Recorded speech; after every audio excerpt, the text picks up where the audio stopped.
Welcome to Gun Club. My name is Aaron, and today I'm going to give you guys a little bit of a breakdown of what we're about to do next. So if you're watching over on the Armed Atlas YouTube channel, we're going to keep the stream going for probably about like 30-40 minutes until we get to the Q&A portion of the show, and then we'll go ahead and kill it. And then you guys will be redirected over to the Gun Club Radio YouTube channel, which we're also broadcasting to continue the live show, and we'll go from there. Now, today's topic is concealed carry lies or misconceptions, things that both people who are getting into firearms, getting into concealed carry tend to believe, even though they definitely should not, and things that perhaps people still believe even after they've been carrying a gun for years and they still believe these things. From, you know what? I'm not even going to summarize it. Let's just kind of get into it. All right, let's go. So we have the number one, for me, misconception is that Glocks are the most reliable gun. That is almost true, but it's definitely not true. There are so many firearms made by legacy brands or brands that have been doing this for a while who have rigorously tested their guns, and you should absolutely do your research before you decide to go out and buy anything. All right, now, number two. This is huge. Your training that you took to get your license to carry, that's not enough. A lot of people believe, okay, I've got my license to carry, I'm doing enough. Absolutely not. You've got to go out and do a little bit more training, and consistently do, things to kind of elevate yourself, such as dry fire drills, clearing out your gun, taking the ammo out, putting it in a different room, and actually getting some reps in, pressing out, understanding where that trigger wall is, things like that. Number three, and I'm going to stop doing the numbers in a minute because I had to skip one. If you can imagine, that's going to be really frustrating for me. Owning a gun does not mean that you have to run. This is going to apply to my guys who maybe are a little bit more prone to getting into trouble. Sometimes when you get a firearm, you think, okay, if something crazy happens, I'm just going to stand my ground, and I'm not going to walk away. I'm just going to, I don't have to go anywhere. He needs to, back off of me. If you're somewhere and someone's getting crazy, you can just kind of stand there. And if they act up, you have authorization to do something. That's not always the case. And even if you are legally justified, let's just clarify this. Are you morally justified? Or could we have avoided the entire situation by walking away? There's a quote from a person that I respect who said that if you end up having to use force, your self-defense sucks. Your self-defense to him is that initial point where you can decide to, or you see that trouble coming your way and you can decide to walk away or avoid it, go around it. So that's a huge thing. Sometimes walking away, running away is the best thing you can do. I'm not saying always, but ultimately sometimes that is the case. Another issue that we run into, cheap gear is good enough. I know when I first got started, the first holster that I ever bought, and we'll talk about holsters a little bit later, but the first holster I ever bought was a We the People holster. Oh, no, I lie. It wasn't Uncle Mike's holster. That's what they sold me when I went into a gun shop that I respect. They were like, oh yeah, here's a good holster for that. We don't have a holster that fits your Glock 19. How is that possible? Everyone has a holster that fits the Glock 19. But here's a suede holster. It'll clip right in. Didn't even have a good clip. I still have it. I'll pull it out the closet one of these days and show you guys.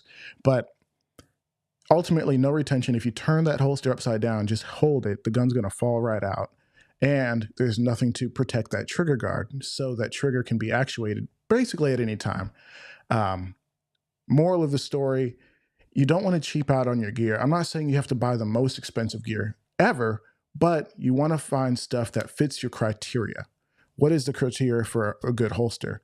If you go to Active Self-Protection, they'll let you know that it needs to cover the entire trigger guard.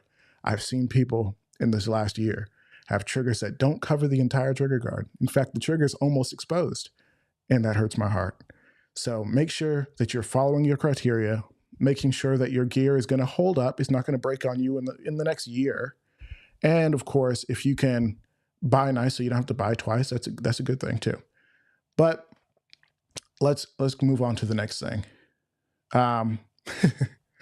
This is submitted from my friend Nina De La Flores. She said that a lot of the people who come into her shop or train at her academy say that, oh, yeah, I'm getting this small gun because I'm hearing it's easier to control. Absolutely not the case. That's a lie. That's a misconception. Who told you that? First of all, small guns are generally, depending on the person, depending on the caliber, much harder to control in recoil. Maybe they're lighter so you can hold them a little bit longer, but that's not really the point. You want to be able to have a gun that's going to soak up as much recoil as possible, and that you can, reach the controls and get a good master grip and control that gun during the cycle of fire. That said, find a gun that fits you. Actually go to the range, try a firearm if you're unfamiliar with the gun, but don't think, oh, this gun is small and cute, so it's cool. I'm specifically speaking to the ladies, but there's some guys out there too who are like, oh man, this gun's small enough to put in my pocket. Well, if it's fitting you, it's a little pocket rocket. Like I don't want that in my life. Maybe you should reconsider your choices. I think the last thing that I'm gonna touch on is that there's this misconception, and now I'm on like 7 or 8. So if we were supposed to stop at 5, I'm sorry. That revolvers are great for women and children. And I know there's some of you who are like, oh my gosh, no, good J frame is good. Yes, a good J frame is good. But we don't want to remove, specifically what I'm talking about is when a lady or an older guy or an older gal walks into a gun store and automatically it's revolver.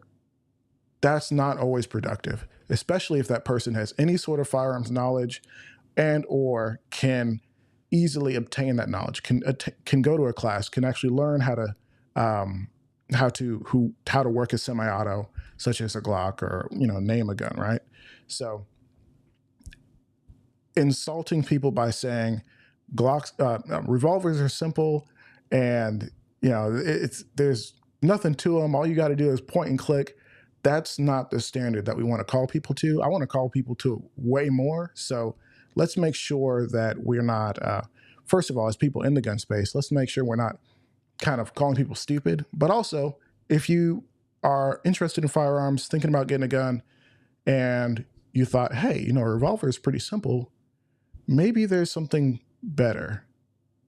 Maybe not. Maybe a revolver is perfect for you.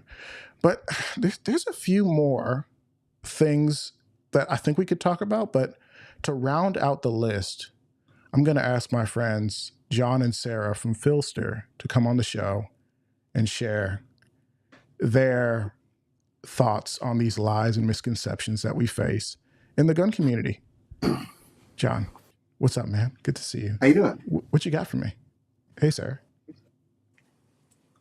So, real quick before we get into it, there's a great video. You can Google it. It's called the Revolver U-Shaped Utility Curve, and our friend Caleb made that video. It's an interesting discussion of how revolvers, if you had a graph and one axis was utility and the other axis was experience or proficiency, the curve of utility for revolvers is shaped like a U. So the peaks of the utility are at kind of like the novice and expert range of the graph, instead of like an arc that goes this way. It's an arc that goes this way, that goes this way. Now, for the audio listeners, what does that mean? So if you were to, if the vertical axis of the graph was utility and the horizontal axis of the graph represented the user's experience and skill level, the line that travels across this graph would start high at the lowest point of proficiency, drop down through the mid-range of proficiency, and then climb back up as you become a more proficient shooter. Yeah, so Okay. in plain language, people who are brand new think revolvers are the best thing ever. People who Hmm. have a little bit of kind of like mid range experience think revolvers are stupid and only idiots would buy one. And then people, as they get a little further along in that experience and proficiency curve, they kind of start to rediscover the utility of the revolver. So there's this kind of like U shaped graph of people in the middle hate it, new people and experienced people kind of start to like them again. But yeah, it's an interesting like dip in the middle, and Yeah. I've been in the middle of that, so I get it. At this point, I would say that 90% of the time that I'm carrying a gun, it's like a snub nose lightweight revolver. Yeah, and it's Fair funny enough. because we see this a lot in our customers too, because people come to us when they at Phlster, they come to us when they're looking for something that does more. Like they want to carry the biggest, most light bearing gun they can find, with all of the bells and whistles on it. And they are enthusiasts. They're like into it, and they are really on that experience curve where they're building their skill, they're building their proficiency, and they're becoming excellent shooters. And they do that. And while they're on this journey, they'll tell everyone who will listen, like weapon lights are mandatory. You must Carry have. the biggest gun you possibly can. Yep. Yep. And then you just kind of hear, after like probably usually about 2 to 5 years, they kind of chill out. They chill out a lot. And then after they hit that 5 year mark, they've got a J frame. And that's what they're carrying like 90% of the time. And it's such a repeatable cycle that we kind of joke about it now every time somebody is really dogmatic in our comment section, Oh yeah, about what kind of gun you need to buy. I'm like, all right, thank you. I appreciate the opinion. I'll see you in 5 years. yeah. Basically, 8 out of every 10 people I know who have shot enough to wear out their Roland special Yep. wind up, you know, like you reach a point where at the very beginning of it, you think, oh man, shooting these tiny guns is really difficult. What's the point? It I'm gonna is. I'm gonna get the most crew served pistol I can possibly carry and shoot it a lot and go to a ton of classes, and by the time you've put 50 or 100,000 rounds through this battle ready carry piece that you have, you pick up a small gun and boy, man, are they not as hard to shoot as you remember them being. Hmm. And you're like, I'm actually within my margin of performance error on a shot timer with this P365X compared to where I was, with a, you know, Glock 34 that I was carrying around all the time. What if I just, you know, Yeah. Yeah. save my back a little bit and Yeah. shoot But this smaller gun? the curve, that progression though, I think is necessary, Oh yeah, because if you started out with a smaller gun or you started out with that revolver, you would hate it so much you right. wouldn't even want to practice. They're not So that like, fun to practice with. they're really not. So like you have to go through that phase of having fun and really getting into it and really getting good. And Hmm. then you're kind of like, okay, well maybe today I'll put on this gun that disappears in my gym shorts. Yeah. But yeah, Yeah. it's like you almost can't have one without the other. Yeah. I mean, personally, I always recommend, people are like, oh, can I get a 365? I'm like, could you get the XL? Just because it's going to be a little bit more pleasant to shoot. Um, and as you progress and decide what you like, maybe you go for the bigger gun, or maybe you decide that the shortest, snappiest gun is fine. But yeah, at least you have the skill Hmm. to realize that, and it's not going to scare you away immediately. Right. Yeah. Yeah, that's a good point. I think those smaller guns they're discouraging enough that they do kind of lessen people's enthusiasm, and Hmm. it's an extra ramp. Yeah. Now, before we get into another myth, um, a lot of the myths that you discuss, especially about, like if you're going to be a concealed carrier, you've got to get training. From what I've seen over the years that I've been doing this, the most important, valuable training you can get is scenario based training that uh, puts you in situations where you have to make difficult decisions. You have Hmm. to make those decisions with high levels of cognitive load in scenarios that might be ambiguous, right? And in the context of those scenarios, you don't have to be a top 10% pistol shooter to prevail in these scenarios. You have to be cool-headed and make good decisions and learn about use of force and learn about how you react to stress. That's the most valuable skill set you can learn, right? If you can draw at a reasonable speed and your pistol fundamentals are reasonably decent, as a concealed carrier, the returns on pistol skill are diminishing relative to investing that time in scenario training. Yeah. Right. I have seen people with much lower pistol skills. Like if you went to if you lined up at a dueling tree with them, you'd smoke them 100% of the time, but they do better in the scenario than some guy who's been shooting really well forever. Like, get your pistol skills to the point where you don't need to use a lot of your conscious cognitive processing in order to deploy them, where you don't have to necessarily think about how to shoot while you have to think about how to manage the situation. But beyond that, like, once you've got automaticity, the scenario training is where it's at. That will keep you out of trouble. That will do a lot more than just about anything else, I think. Yeah, I and you love that honestly, word, automaticity. Jeez. yeah, Mr. It's very Dictionary, fancy. Encyclopedia, Thesaurus. But yeah, I mean, you don't even have to have a gun to do that kind of thing because I've seen this in action too. Like, I went to a scenario class once, and the person who excelled and like unquestionably did the best that day out of everyone was this like 4'11" school teacher because she had the best verbal skills. And she was quick. Like, she was quick on her feet and was able to diffuse the situation before it even got to be a shooting problem. Yeah. So like that kind of stuff I feel is underrated. Yeah. And a lot of people taking gun classes maybe need to go to charm school Charms. instead. I mean, but But that's huge because I also work yeah. in private security. So I Oh yeah. understand that 99.999% of the time your gun's not going to deploy. In fact, if it Hmm. does, you're already screwed. Like, things are going bad. That said, if you can get a guy who's maybe kind of drunk to leave the area, we did a good thing, especially if Right. no one had to go away in handcuffs. That Yep. said, at the end of the day, have you at least mentally walked yourself through a scenario? Do you have any idea what could possibly happen? Are you okay with using your voice and saying, no, back off? You know, like, are you scared to get loud with people? Or are you just gonna, freeze up and pull a gun out and start blasting?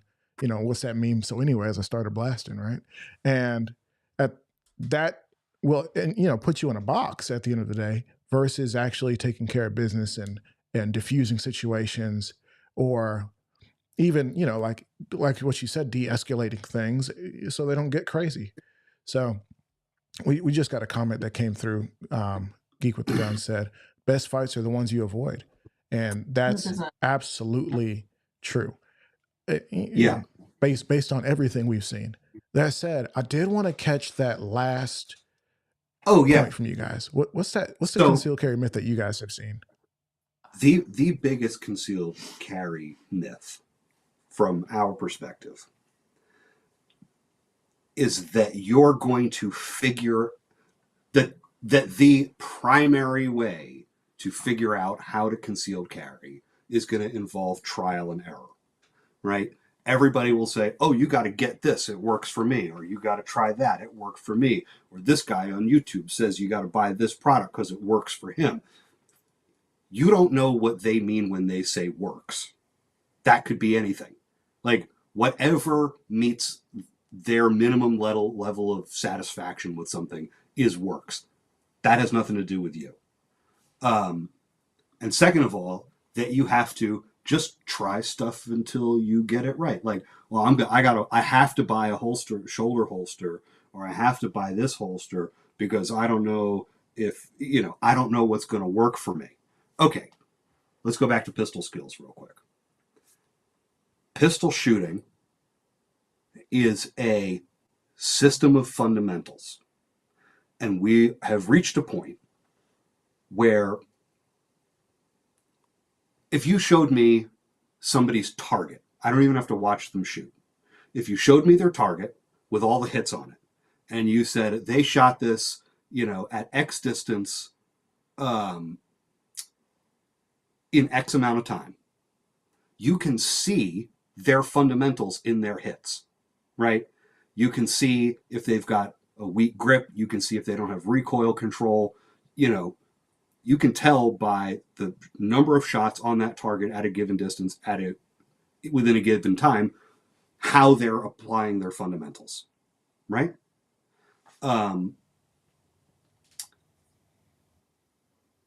We would never tell anybody, just keep shooting until you figure it out. We'd say, oh yeah, and if it doesn't work, buy a new gun. Right. Just keep buying guns until you find one that hits the target. We've seen right. that too. Just keep buying guns until you hit the bullseye. Well, if we know what the fundamentals are, right? There's grip, trigger press, sight alignment, and sight picture, right?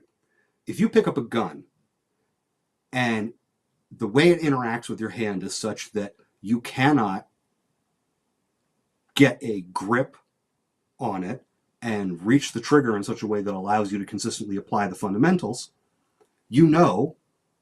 based on those fundamentals, what kind of gun you are now looking for. You can pick up a gun and immediately say, I'm not going to be able to shoot this well. I don't care if a Desert Eagle was a 22. In my hand, the grip and the length of pull of the trigger is large enough that I'm not going to be able to apply the fundamentals very well. Or a gun that's too tiny for my hand means that I can't apply the fundamentals very well. So you don't have to just buy stuff until you figure it out.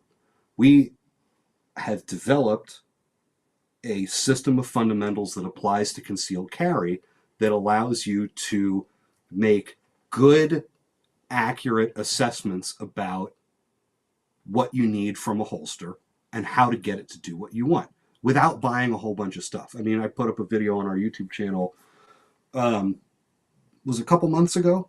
I bought a holster on Amazon for $10 and I spent $4 making it disappear on my body, right? That's it. And then once you know what it takes to get that gun to comfortably disappear on your body, then you start shopping around for a pre-existing holster that most closely matches what you've done for yourself in that circumstance, right? I can look at a picture of somebody with a gun on their body and list 2 or 3 things that they can do immediately to help make it vanish comfortably, right? We've got a process for this. You don't just have to have 24 holsters that you don't use anymore, right? And there's a comment here in the comment section immediately, so many useless holsters in my closet. Oh yeah, I've got a tote. I've got like a huge tote bin full of them because I also was like, well, how will I know I don't like it if I don't try it? So I bought everything.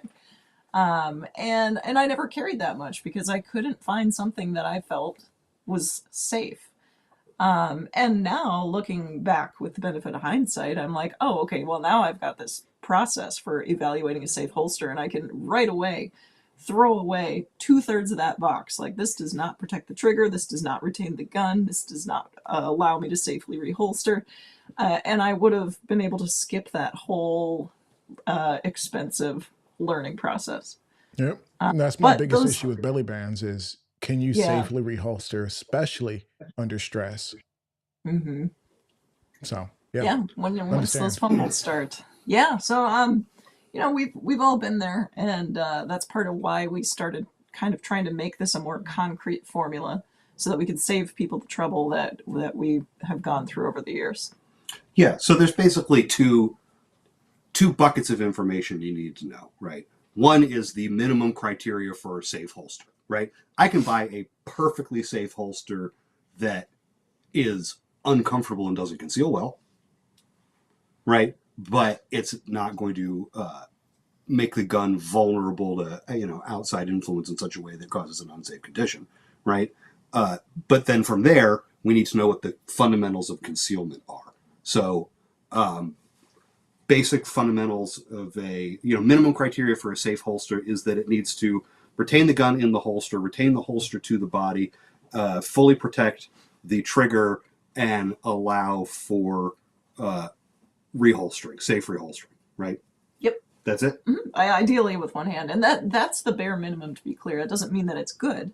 It just means that it meets that minimum standard that it's potentially could be good. Right. This car has a 4-star crash test rating. That doesn't mean it handles well or is fast or comfortable.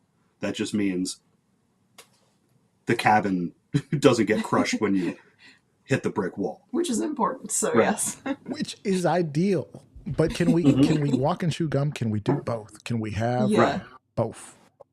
And both being the nice things in life and a little bit of safety. Yeah. So, for instance, in that video we put out a couple of months ago, I started with the cheapest holster I could find that met those criteria. It was just like a $10 no-name Amazon brand Kydex holster. Like, literally $10.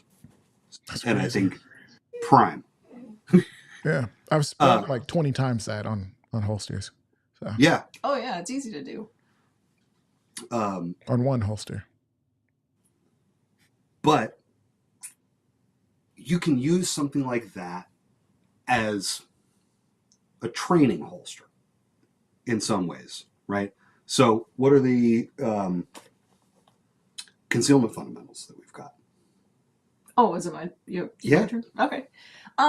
So if I'm advising someone that I don't know and maybe I haven't seen, so general advice for kind of everyone in the public, we've got a 3-step process for making the gun conceal on your body. So you don't necessarily need to know in advance what concealment features you need. You just need to know the process so that you can self-assess. So the way we do that is step 1 is find your sweet spot. That is the place on your body that is the best suited for you to conceal that gun. And that's a little bit different for everybody, but there's a process to follow that you can figure that out for yourself. And then the second step is to put your unloaded gun in that sweet spot and do what we call the poke and check. So the poke and check is literally that simple. You push on the gun, you see what happens. So you put your gun on in your, minimum standard holster, and you see if the gun is printing. Printing means showing through your clothes. And if your gun is printing in a certain place, you push on that place and you see what happens to the rest of the gun. So if your grip is printing and you push in on that, you'll see the gun start to rotate. If the whole top of your gun is tipping out and you push on that, you'll see the muzzle start to come out. So every action on the gun has an equal and opposite reaction. So it's just basic physics. Yeah. And so then what you do with that is you do that poke and check and you figure out what concealment features you might need. So if your top of your gun is rolled out and it's printing and you poke it, push it in, and it comes back in, now you notice the muzzle has lifted a little bit away from your body. So now you can add a wedge under your muzzle to get it to stay where you put it. So you go through this process and you can figure out what features you need to have on that holster in order to get at least approximately good concealment on your body. And there is still a little trial and error because you're going to wear it around and you're going to, you do some jumping jacks and things might move around and you got to figure out how to deal with that. And that's normal. But you can shortcut that whole learning process and avoid a lot of wasted time and money. Sorry, that's the dog wagging his tail. No, it's okay. Go lay down. So you can save a lot of time and money by knowing that self-assessment process and using it as a shortcut. When I'm recommending holsters, I don't necessarily recommend a specific holster or a specific feature, but I do recommend that people follow that process. And as you do that, you're going to learn what features are going to be best for your body. Yeah. So basically, in any given outfit that you're wearing, around your midsection, you're going to have areas where your clothing drapes and leaves some gap between your clothing and your body, and some areas where your clothing is already touching your body, right? Like we see a lot of people, they'll post a picture of, their concealment and asking for advice. And it's like, if you can see your belly button through your shirt before you put a gun on, Yeah. That's probably not the best place to put your gun, right? Because there's no envelope of space between your clothing and your body, right? So you want to look around at yourself for the largest available envelope of space between your clothing and your body, right? And then you want to see where in that you have essentially the flattest area for a gun to begin with, right? Because, the gun's always going to be straight and your body's going to be curved. And if you put your gun on the curve, it's going to be difficult and uncomfortable to conceal. So you want to kind of find the spot where it's already inclined to lay flat as possible, right? That's one of the principles you want to go by. So you want to find an area of clothing drape that also has a flat-ish area for your gun to interact with. And then from there, you want to see, okay,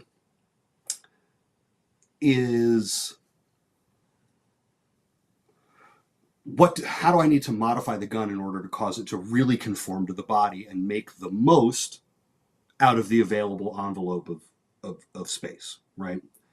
And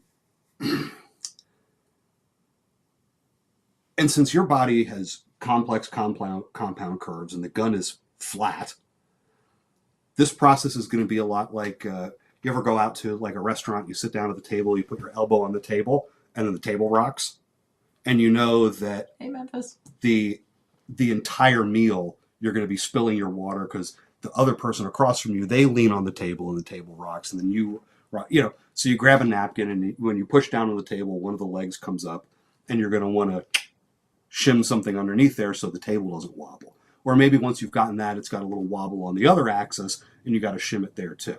Yeah. That's It's like the whole balancing of the thing. Right. That's the whole premise of the poke and check method, right? Would you grab a gun out of the safe? Ooh, I will. we are There's live. audio So listening, so yeah, you got to explain it in words because of okay. the audio people So won't. here's one of the challenges that we're overcoming here. When you put a gun in your waistband, most of the mass is going to be above the belt. mm-hmm. Half of the slide and an entire loaded magazine is going to be above the belt. That makes this top heavy.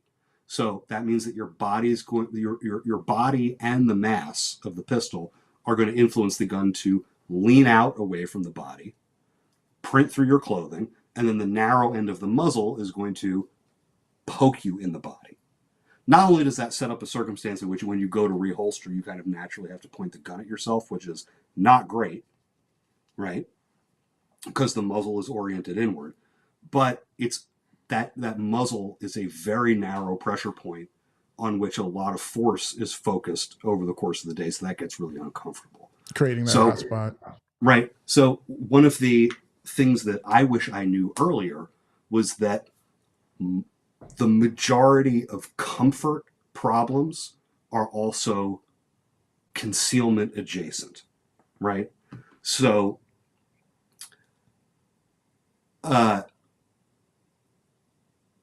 one of the things that I figured out very early on was I had a Glock 26 and a Glock 17. And I was initially perplexed about why my 17 was more comfortable to carry than the 26.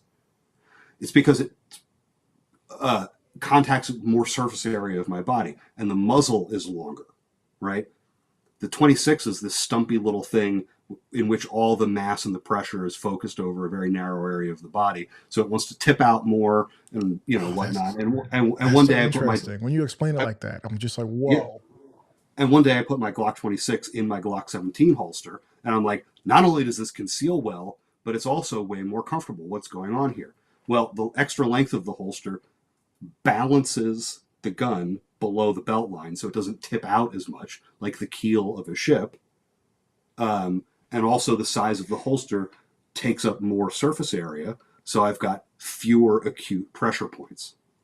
Yeah, so that's another lie, is that smaller guns are always easier to conceal. Sometimes that's true. I guess it depends on how you're doing it. Like if you are, the type of maniac who actually pocket carries. I don't know if John, you do that, but No, I hate I'm just stuff. like, I don't have pockets, so it's just not She said I even don't have for pockets. women. It's like your women's pockets, you barely fit a tube of chapstick in there, let alone anything they're not else. real So pockets.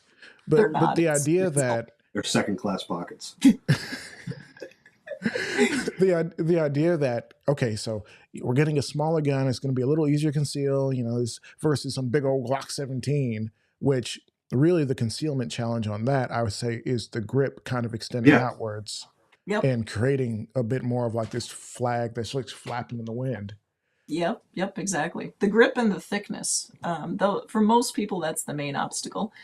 And it's true to an extent that smaller guns can be easier to conceal because, say, you're looking at your body and your concealment sweet spot. Your concealment sweet spot is a given size. And if your gun is bigger than that, you're going to have issues. If your gun is smaller than that, what that gives you is the freedom to move it inside your concealment sweet spot to different locations. So the benefit there is you can say, all right, I have 6 inches between my rib cage and my hip bone. And if the gun is smaller than that, now I've got a few inches of wiggle room to play with. So it gives you just more options. So yeah, that's true. But the trend of gun companies saying, well, this is our concealed carry version, and the only difference is it's got like a shorter barrel. Yeah, It's not necessarily that's easy like to conceal. that's the irrelevant dimension. We've actually Yeah. seen some of the companies that are forward thinking along this line. Taurus has recently Yeah. done the inverse thing, where they have the The GX4 yeah, carry, the carry version. they have the GX4 and the GX4 carry, and the GX4 carry has a longer barrel than the other version because they have come to understand that barrel length is not the limiting factor in concealment.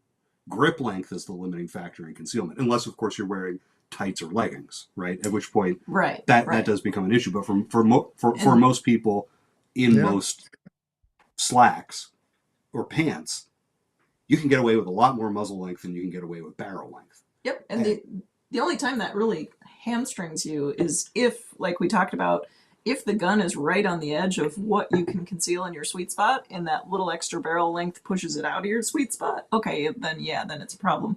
But for most people, that longer barrel solves a comfort and concealment problem at the same time. Yeah. I love that. I'm So going to ask you probably one or two more questions, and then we're going to end it over on the Armed Atlas stream, and stream exclusively over here for the duration of however much time we have, because I know we don't have unlimited time with you. I have one myth I want to get to, and you can tell me where to plug it in. It's about women's concealment. Oh, yeah. And right before we change over, since we're talking about gun size, and Sarah mentioned that people get sold all the time on the fact that a gun manufacturer will put compact or carry in the name. That's really only relative to the other guns in that product family. It has nothing to do with you. Right. Like one person's, a Glock 48 on a small person is like a Desert Eagle on a big person, right? There's a great video put out by Tessa of formerly Armed and Style, now the Tessa Booth channel. She works for us as well, called the Concealment Percentage Principle.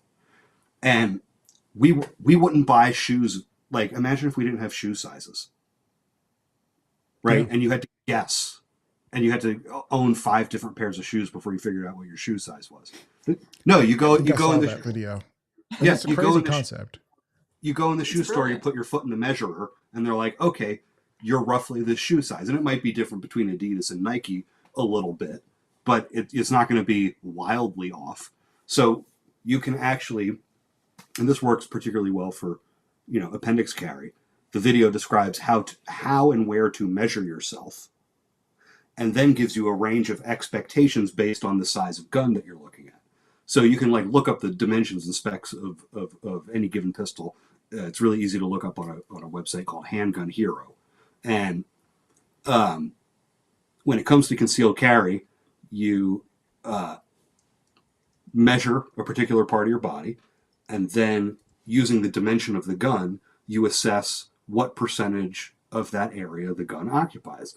And what we've found from having helped how many people, tens of thousands at this point, It's a lot, with their concealment, is that if your gun occupies 35% of your available concealment space, that's easy mode.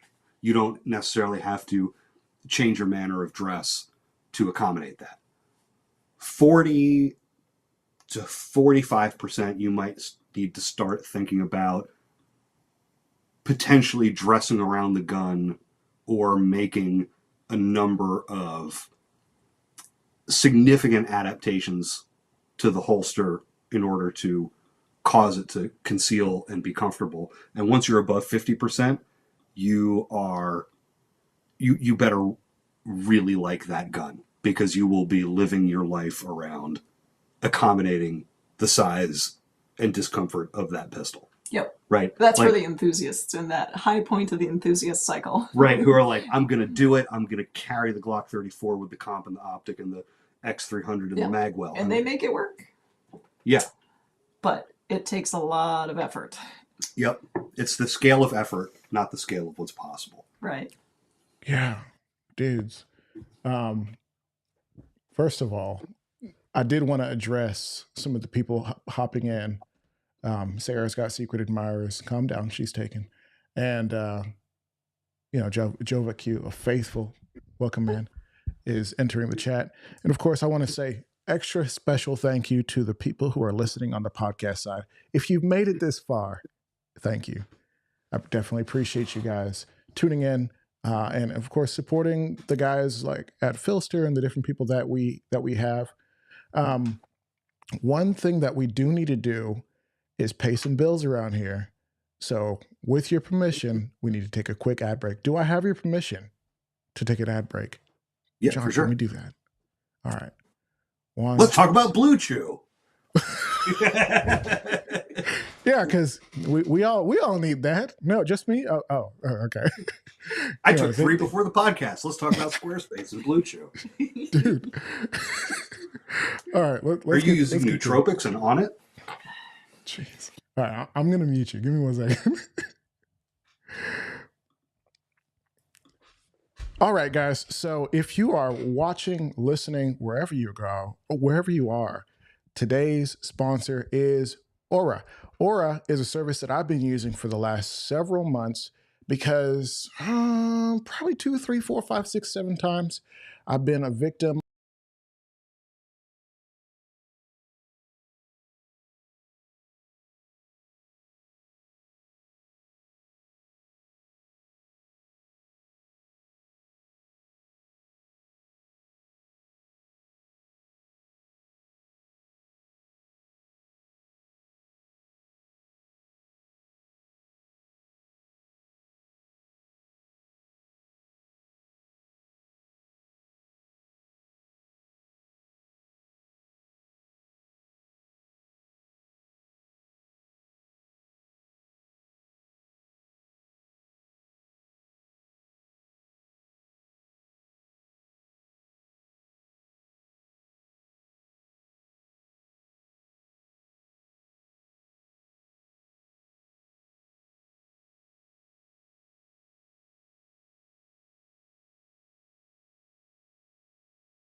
today you have to decide for yourself, do you want a little bit more privacy? And also, do you want the peace of mind of knowing that, hey, listen, if for some reason my information does get out and I'm compromised in such a way that really we're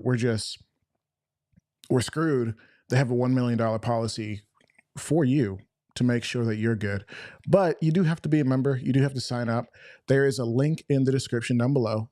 I would definitely appreciate if you guys would use that link. Of course, you can go to the website if you hate me, but if you appreciate what we do, just check out the link and see if they can't help you out. 2 weeks is free. And if you decide to stay longer than that, I'm just going to assume it's because you've already seen some results, just like I have.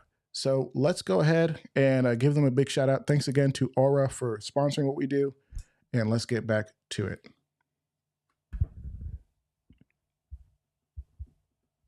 Too soon? 5 more minutes? All right, 1 second. I still have you muted because John was going crazy talking about YouTube. Yeah, he does that. Yeah. Anyways. I don't know who they are, but they can make checks out to John. Right. Oh no! If you listen to enough podcasts, you start to hear a lot of the same sponsors all the time. I listen to all of mine ad free, so unless they're reading the sponsors, no, then like you hear them. Like reading them. Yeah. Oh, okay. Those are pretty serious ad read peoples. And then I got one on like Twitter X. Like they were like, hey, by the way, Blue Chew. I was like, I don't need that. But hey, they don't know that. They're casting a wide net. Yeah. That said, where were we? I know we wanted to talk about women's concealed carry. Oh yeah, there was a myth. There was a myth. Okay, I wasn't sure if that was when you wanted to plug that in, but I don't care. I don't know. Okay. We're at that point. So this is a pet peeve for me because I spend a lot of time in women's only spaces, and they're awesome. Like overall, they're generally really cool. But I have one pet peeve in the women's spaces is there's this prevailing attitude that men just don't understand women's concealed carry, and that is false. Now, there's a grain of truth, and some men are very clueless about anything that doesn't directly affect them. So there are some men that cannot imagine anything about what it's like to carry as a woman. But the majority of men share common characteristics such as skin, muscle, fat, bone. Like these are all things that are common in humans. So to think that a man can't understand what you're going through because he I don't know, can't understand your soul or whatever, it's just not true. And it leads to people discounting a lot of good advice from people who may be knowledgeable about concealed carry because they just don't want to hear it. And the reverse is also true. I don't think, rarely do you see a man ask a woman for concealed carry advice. So I'm sure that's happening in the male-only spaces, but I don't hang out there for obvious reasons, so I couldn't tell you. But yeah, I see this all the time. And it drives me nuts. It's like, oh, well, you know, so-and-so said that I should use Kydex holster, but he's a man. What does he know? I'm going to use this corset with a soft piece of fabric over my trigger instead. Like, no, that is not a better solution. Yeah. One of the really troubling things is how many products made for women by women demonstrate a really low expectation of women as concealed carriers. Yeah, it's almost, if a man made this for me, I would be insulted. But since it's made by women for women, then it's like, oh, well, it's special. It's for us and we're special. And so, of course, we need special holsters. But it's really not the case. Like, yes, there are some challenges that are unique to women's concealed carry. Like, for example, a lot of women's clothing has thinner fabrics, lighter fabrics, clingier fabrics, and it's usually much closer cut to the body than men's clothing. And those are all fair differences. But even when you look at something like body types, it's like, well, a man can't possibly know what it's like to conceal on a pear shape. Well, yeah, they can, because I know of a good number of pear-shaped men. There's a good number. There, yeah. Yeah, there's a lot of men who, even though they may have wider shoulders, they have a narrower waist than their hip. So these challenges are not unique. And when you look at people as a whole, especially in America, with kind of our average weight level and our average body morphology, you'll find that there are more differences among there's more of a difference among women than there is between the average woman and the average man. So the myth is that, what do men know about women's concealed carry? And the truth is they may know quite a bit if you listen. And they may also just be an idiot. Unless your gun shop is exceptional, don't listen to the gun shop guy, whether it's a man or a woman. It doesn't matter. It's not that he doesn't understand your femininity. It's just that the average gun shop dude is not big on training and not big on anything except for repeating rumors. It is getting better, I think. It is. It's better. It's better than it was 10 years ago. That's true. And there are a lot of people out there who take it upon themselves to be self-directed learners. And that's awesome. So it is, I would say, on average, better than for sure when I was first starting out. I'm going to give a little bit of grace, not to, the pure ignorancy, if that's a word, but the concept. I worked in cell phones for a few years, right? And the amount, in some of those years were in actual like retail, and the amount of cell phones that we had that we sold like on the sales floor was limited. I think maybe we had like 40 max. Do you know how many guns there are? Oh, yeah. With like notable differences. We're not talking, this one has 256 gigabytes and this one has 16 gigabytes of RAM. It's nothing crazy like that. We're talking, these manufacturers are completely different. This one's from Croatia and this one is Turkish. And that only matters because of support. It's like, if it's not a Glock, like I quote this every time I'm talking to anyone ever, a line that you said in our previous interview, John, is that when you make stuff for guns, it's Glock, then it's SIG, and then everyone else is down there. And right, in terms of like overall sales. Right. And at what point as a manufacturer can you support a product, And point being is there's so much knowledge out there to be had that it's really hard for the standard gun guy to be like, okay, I know all about all these guns. Now I know all about all the optics we sell and all the ammo and the variations of ammo and the reloading equipment in here and all the gun safes. And also I know all the special like concealment techniques to make sure that both men and women, because it's the same techniques, right, are taken care of. So that's a huge burden. And that's fair. That is fair. And if I had a question about a technical specification of a gun, absolutely.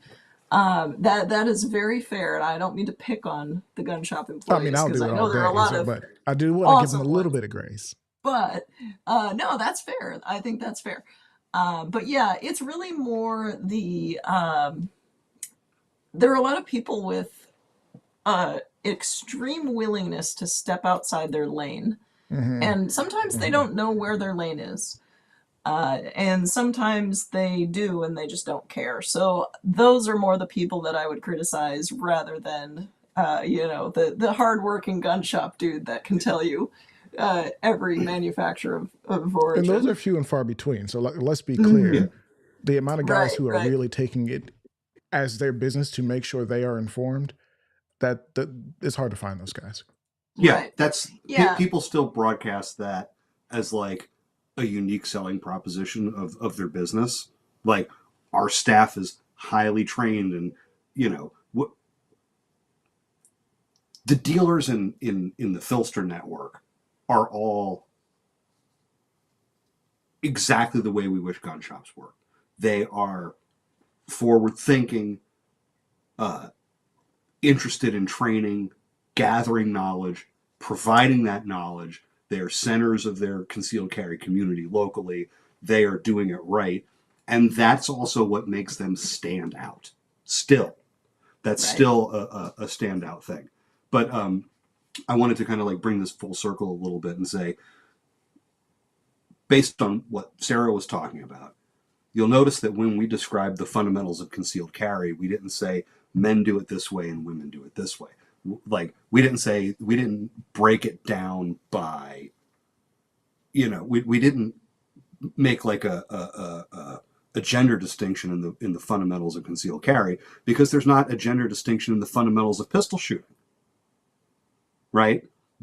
You know, the fundamentals still need to occur in order for the result you want to exist. Right. If you're hitting the target, you're doing some combination of lining up your sights correctly and pressing the trigger without disturbing that, and all the fundamentals. Right. If you're hitting the target, you are doing those. You might be doing them unconventionally, but you're doing those things. Mm-hmm. And concealment is the same, regardless of gender. And it's interesting. There are some definite differences. Like on average, your average woman will have smaller hands than your average man, and that will affect how she's going to Yes, shoot. I've seen How that. she's going to shoot the gun. Yeah. Mm-hmm. Yeah, Vicky Farnham does a great demonstration in her classes where she just picks up a full size Glock, and you can see her thumb like barely comes around the back of the back strap, and her hands come up to like here on mine. So it's like there definitely are differences. The fundamentals are the same, but there are differences in how you apply them, and that's kind of what we're saying too. It's like here are the principles. You will apply them for your own body, but they're general enough to let you experiment to get the results you need. Yeah, and most of the difference between male and female concealed carry isn't morphology. The biggest differences between men and women occur at the tails of the distribution, right? Yeah, like the bell curve. You got Mm-hmm. most people average in the middle, and then right at the end, you've got the outliers. Right. Mm-hmm. So the biggest differences are within the smallest percentages of the population. Mm-hmm. Generally, most of the difference comes down to attire, right? And that makes a lot of sense, especially when you consider men and women. Sometimes they wear different things. Sometimes it's the same thing, and those Yeah. concealment Mm-hmm. principles can stay about the For same. for a long time, it was possible to essentially, and I've watched a number of my female friends go through this. If you wanted to be serious about concealed carry, you had to dress a little bit more like a man. You had to wear pants with belt loops and a belt in order to accomplish the level of concealed carry that the men around you were wearing, right? So you didn't have to be a different shape or a different size. You had to wear a different attire. And I'm pretty sure that if you dressed a guy up in ladies' clothing, he would experience most of what women go through in their struggles with concealed carry. And it has nothing to do with his physical body, it has to do with the attire. Because at the end of the day, we're looking for the envelope of space between the clothing and the body, right? That's not body dependent as much as it's clothing dependent, right? So we're looking for the envelope of space between the clothing and the body where the gun is going to conceal the best. We're going to place the gun in that location as well as we can, and then we're going to influence it to conform to the body, making the most of that available envelope of space.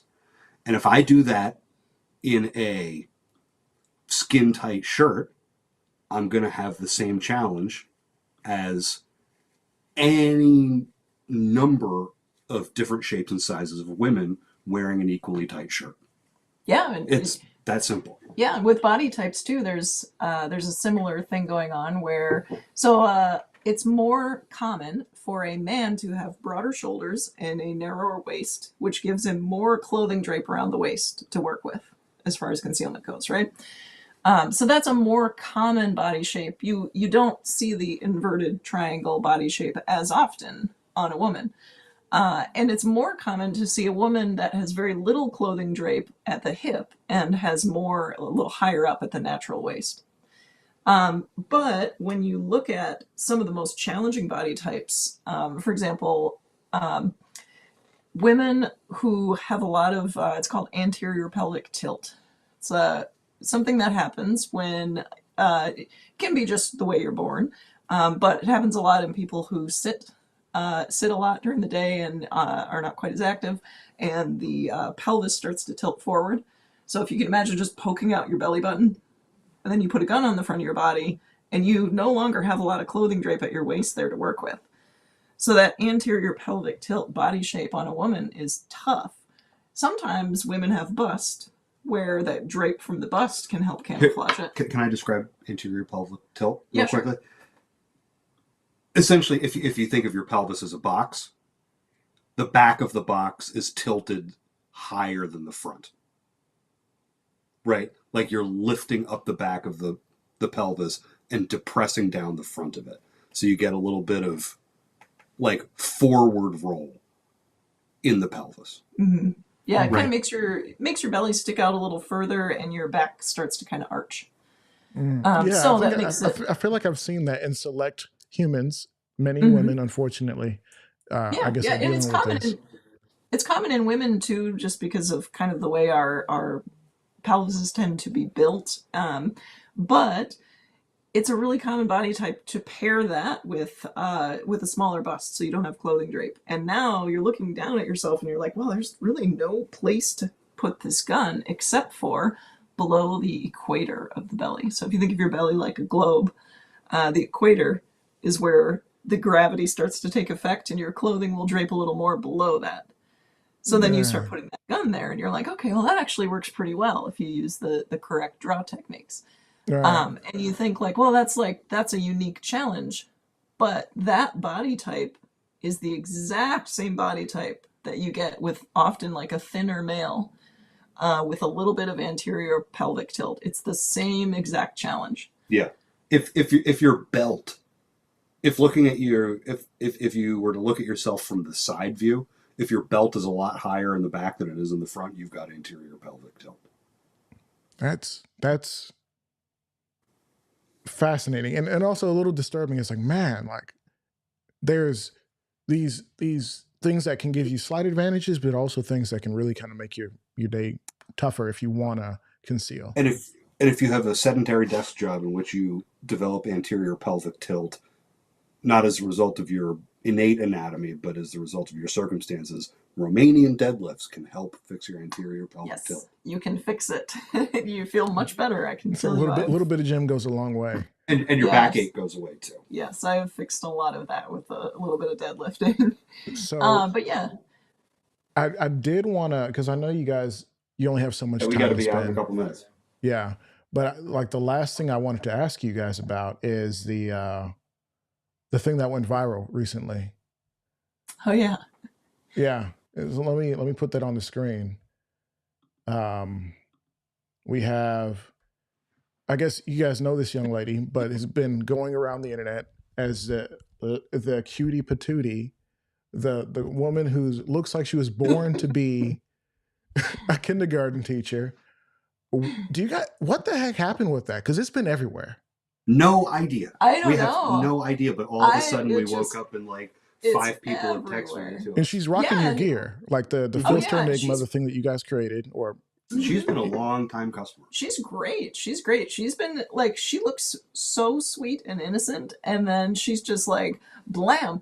I think maybe that's why it went viral, because it's just that's not something you see every day. The contrast is significant. Right. But it's cool. It's cool to see her getting some recognition, and it's also kind of funny to see the assumptions people make about her. They're like, but based on her clothing, Right. they're like, oh yeah, she's definitely liberal, and definitely this and definitely that. And I'm like, you should we go gotta follow be her careful and where we make see assumptions. for yourself. Yeah. See for yourself what she's about. She has her own very distinct style and personality, and she seems pretty cool. Yeah.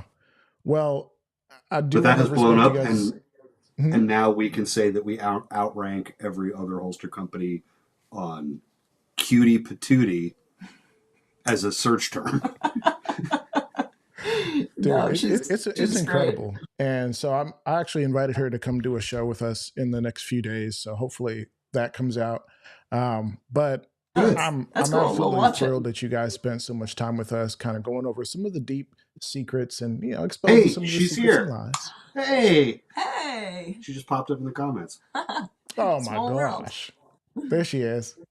Well, welcome to the show. Hopefully we can get you on in a few days. So That's awesome. We'll watch it. you ought to. And thank you. Yeah, dude, this has been amazing. Thank you guys so much for spending so much time and kind of going, helping us expose some of these concealed carry lies and things that we tell ourselves, and some things that we're Myths. told about. Maybe what's they're not impossible. myths. Maybe we can start calling them received wisdom and hope that they kind of fade away, because myths have value, right? Myths tell us a story. Icarus is a myth, right? And we tell that forever. These are myths that are of low value. So maybe we just start calling them received wisdom, and they. Yeah. So got it. Okay, thanks. Moving on.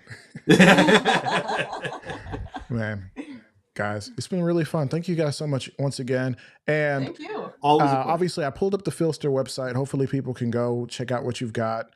Check out the YouTube channel, because at Phlster on YouTube, or is that what the channel's called? Yep. Sweet. And of course, and Tessa's got a crazy catalog of stuff supporting your product. Oh, yeah. And for those who don't know, we have a brand new website as of November 1st, which Sarah worked extremely hard on. And we spent 2 years really analyzing how people interacted with the old website and with the brand. And, the knowledge base is kind of changing as we adapt to it. So we had to come up with a new website that meets everybody's needs, and hopefully everybody likes it. Yeah. We're also redoing our library of concealment education stuff. So if you go on the website, go to the Learn section. There's a ton of new stuff there, and there's a ton of old concepts that we've condensed to make them much easier to onboard. Amazing.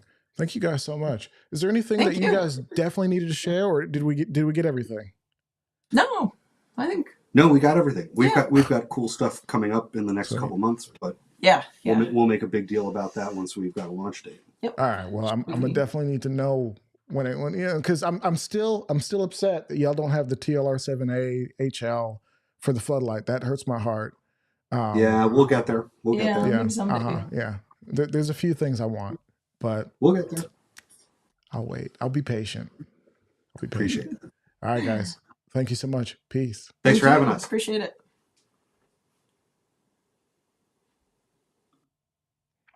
All right, we're still live, but I'm going to go ahead and end the stream over on Armed Atlas YouTube channel. Boom. That's done. Finito. And did we ever start the stream over on...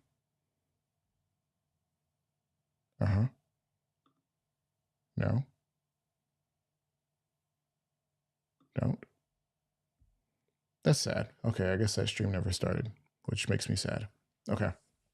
We were trying to stream this over on youtube.com/ not youtube.com, armedatlas.locals.com, which is a member site. We were trying to stream over there. I guess it didn't initiate, which also hurts my heart. But who's here? Who's live? Who is with me this evening? Thank you guys so much for watching as long as y'all did. I know we were going on for quite a while, kind of getting into the weeds of like what breaks concealed carry, and even obviously we started out talking about some of the lies and misconceptions and things that we really believe that don't quite. It's not true. It's not true at all. And so I think I'm expecting somebody to hop in to the show, but I'm not sure that he'll be able to do it. So let's hang out for a little bit. For those of you who are still here, can you guys just let me know who's still here, who's hanging out, and make sure you hit like on the stream, because help boost up those numbers a little bit.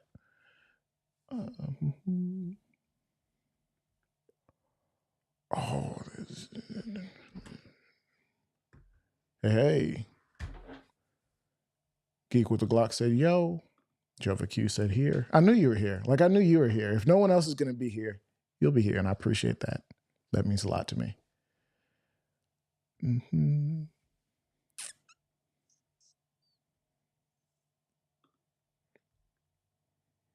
Oh, so I'm gonna show you guys something I've been working on.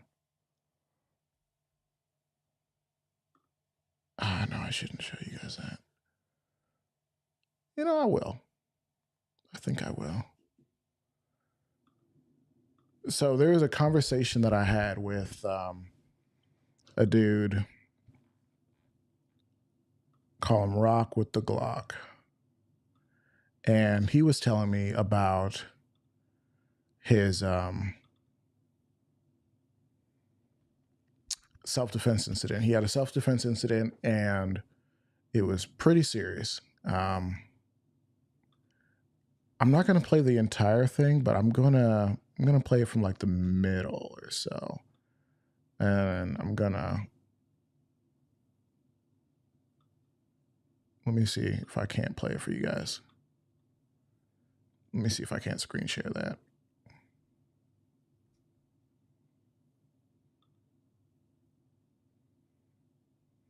Yep, and a blank screen. One moment.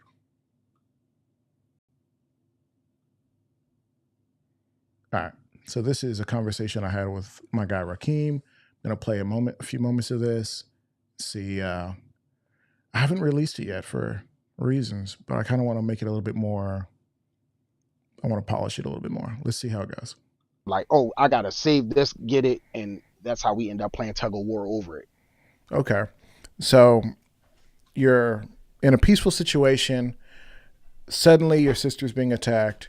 You have to go out there, defend yourself, defend her, because obviously there's 4 men and a woman. That's people when talking about self-defense incidents, people say, okay, well, it's not people say, it's the law, and many places will say, hey, if you're in danger of serious bodily injury or death, I would say a grown man versus a woman, serious bodily injury or death is inevitable. Now you're potentially having your firearm stripped from you.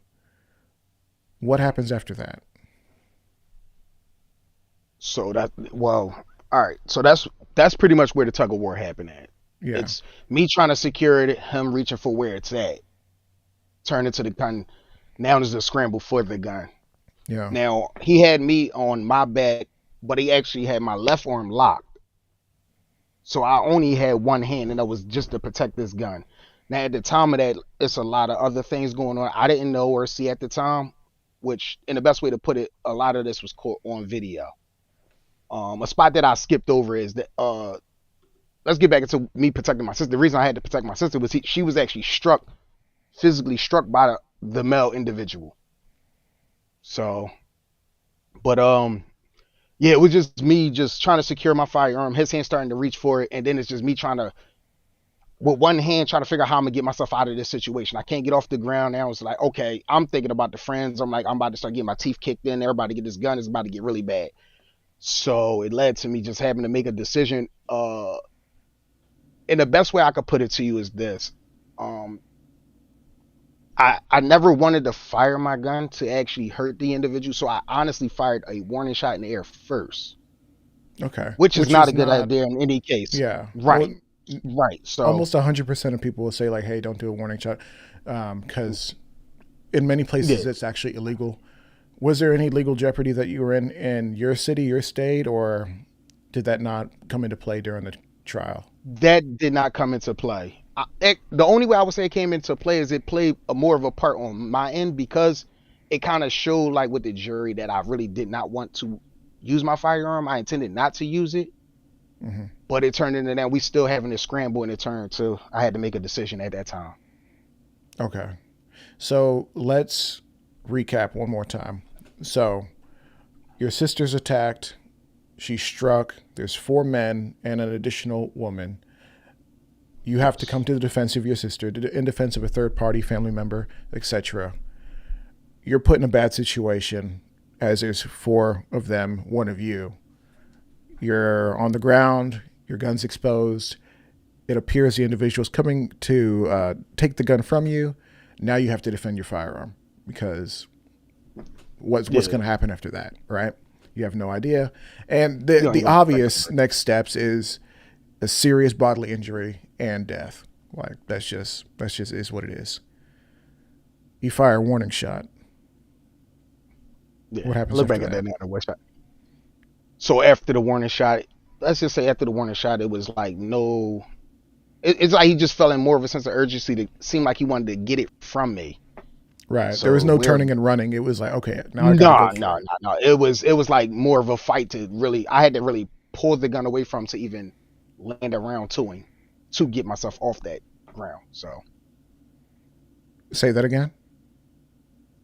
So I said I had to pry the gun and pull it away from him Okay. to be able to land around to get me off the ground. Okay. Then so you fired at him at that point. All right. Huh. Hope. Where are we? Why is there a line in the middle of the screen? I see like there's a line in the middle of my screen. I'm just like, why? Why is there a line? Why is there a line in the middle of the screen?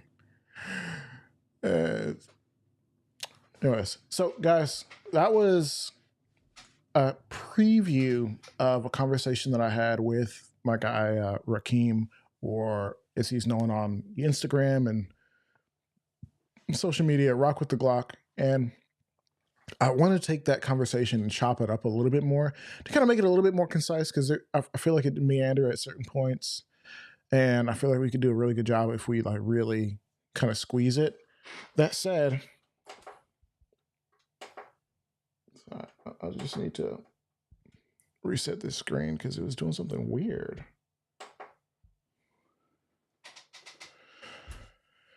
Yeah.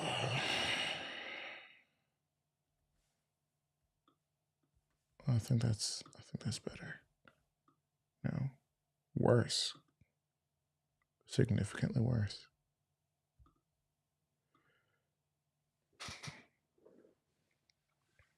Anyways, I feel like that conversation will be really served well if we like kind of make it more like documentary style. So I'm letting you guys behind the curtain, and maybe I should keep that to myself until it's done. But I'm like, ooh, what if we started it out kind of like murder mystery, and then kind of like built the case, built some suspense, and then boom, boom, boom, boom, boom, just drop everything. What do you guys think? Should we do that, or just drop the conversation raw? Because I think you can actually watch the full conversation if you're a member. And in fact, if you're here right now, I wanna give you guys memberships. So once we get back up to I think like 7 people watching live, I'm gonna give out some free memberships. So don't go anywhere. If you are not a member and you'd like to be a member, I'm gonna do that in a minute. That said, I gotta get to the thing first. And there was one video that I was really interested. So have you guys heard about the he said sounds like an episode of Law and Order? Yeah. It was crazy. And his stories are fascinating. In fact, it was really frustrating because everyone who I meet who's ever been in some sort of self-defense incident has been in like 2 or 3. And I'm just like, why? Why are you so unlucky? But it seems like the people who find themselves being unlucky are just extremely unlucky. Um, so I'm about to pull up this video. This is kind of off topic from what we were talking about before, but this is something I saw on the Springfield Echelon, which is like their Glock killer, their standardized duty weapon. That hold on, just pulling up this this video so I can make sure we can get it done. Oh, it looks like my family's back home. I can hear the fan in the bathroom. There's a bathroom right there. So,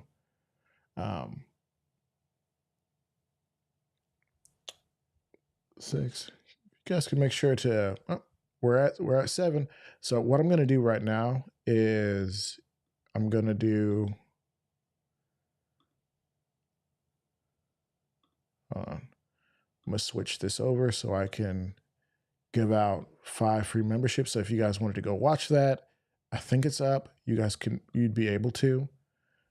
see the whole thing. And boom, here we go. 3, 2, 1. Ta-da! 5 free memberships going out. Congratulations. I see a few of you have been able to get that. Gunpowder Beauty was gifted a membership. Jesus Saves, amen, gifted D Butt. I don't know what that means. Oh, I do know what that means. Chill out. And Elizabeth, and then Black Powder. Oh, he said a wild Black Powder podcast appears. What's up, man? It's good to see your face, dude. Hey, Jay Weth, are you still in here, Jay? You still in here? Welcome. User for membership. Anyways, if any of you guys wanted to hop in, say hi, slide through the show, hop on for a second. You have to say so in the chat, and then you got to go send me a DM on Instagram if I say yes. If I don't know you, I might not say yes. I'm gonna keep it a buck because things get weird. Dude, what? You gotta chill out with that. All right, I gotta take a moment to say the biggest thank you to the man, the myth, the legend, Black Powder Podcast. He gifted 10 memberships, 1 month free for 10 different people watching this stream. Y'all better say thank you to my boy. Hey, bro. First of all, from me to you, thank you. And y'all need to say thank you because he done took care of y'all. 10 free memberships. Boom. Now he's being snarky, talking about get your weight up, kids. Y'all got to get the second round. Y'all got to get the second round on that.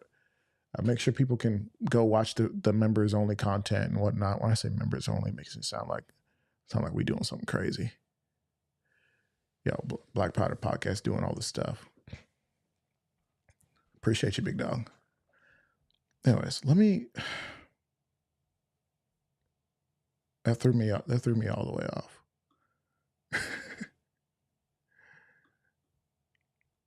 Right. So here is that video. Let me get that video pulled up because how many of y'all have seen content on the Springfield Echelon?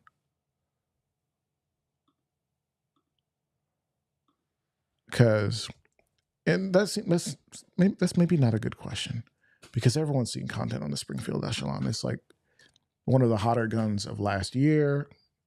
It was basically supposed to be he said, not all heroes wear capes. All right, let's take a moment or two or three, and continue to say thanks to Black Powder Podcast for taking care of business, taking care of some of us. Summer Shoots. Did Summer Shoots have a thing? What you talking about, Summer Shoots? Did she shoot the Echelon? Oh.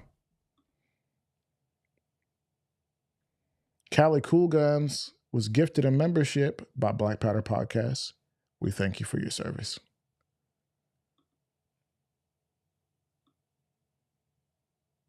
I wonder if she's got the video on YouTube, because if it's on YouTube, I'll pull it up. If it's on Instagram, I may still pull it up. But Summer Shoots, she's been doing cool stuff. I'm super happy to see she's winning at life. And it's over here. Let me.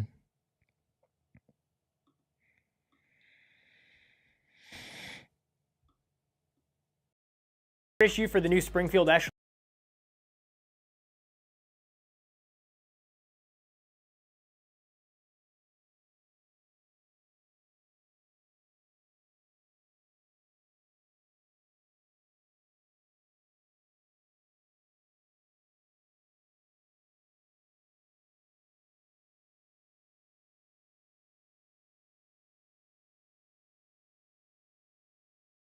Echelon compact. Here's the full-size Echelon, and now here's the brand new compact Echelon. I put 500 rounds through this. One thing I did notice is running the extended mags in the new compact, we have some issues. Let me show you. Here's the compact Echelon, and we have some snap caps loaded up. And when I insert this mag, it sits flush, and when we cycle the gun, we don't run into any issues. However, this is still the compact Echelon, but now I have the 17 round full-size mag, and we go to insert this into the gun, we can actually overseat the mag. And now when I go to throw the slide forward, I promise I'm pushing real hard.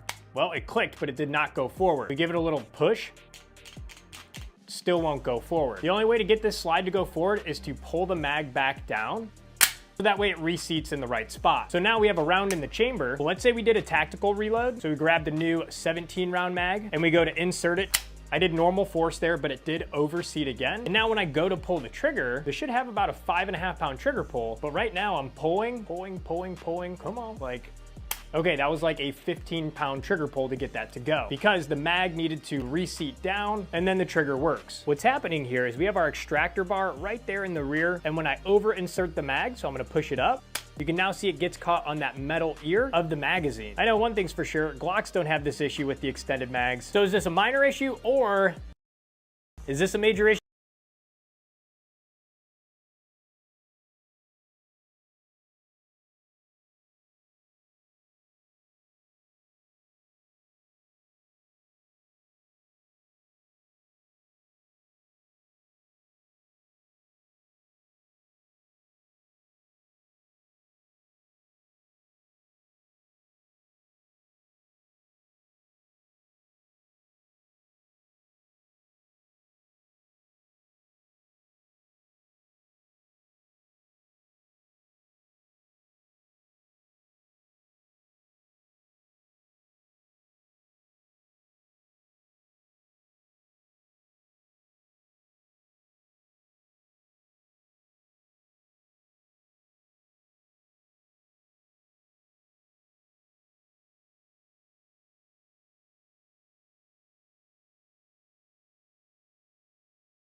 Hey y'all, welcome back to the channel. Today, as you can tell by that title, we are out here testing out the newest firearm in my collection, which is the Springfield Echelon, and it has that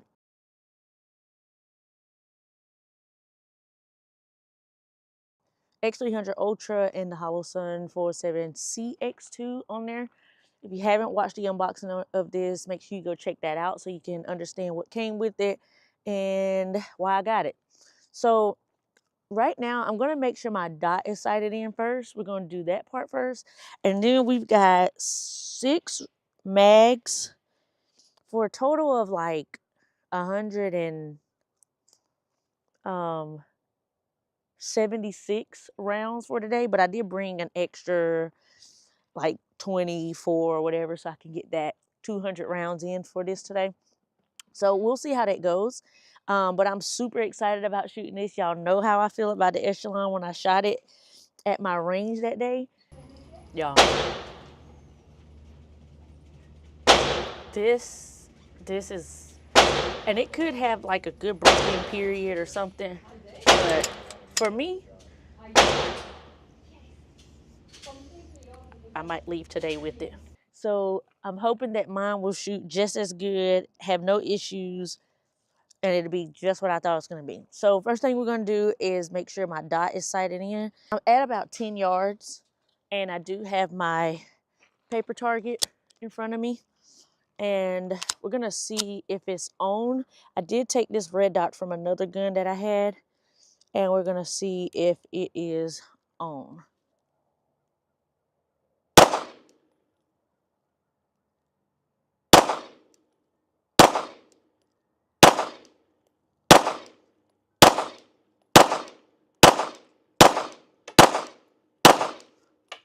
Okay, so it is a little low.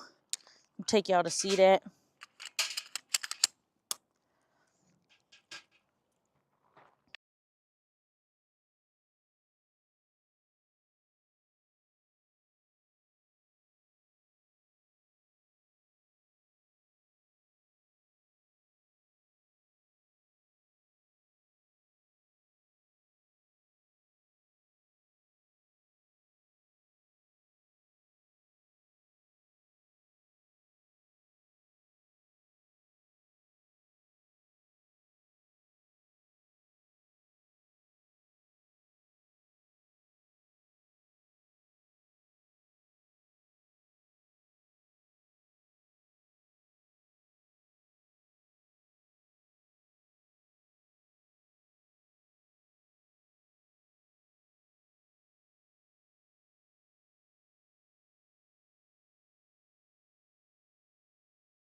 Wait, was I muted this whole time? God.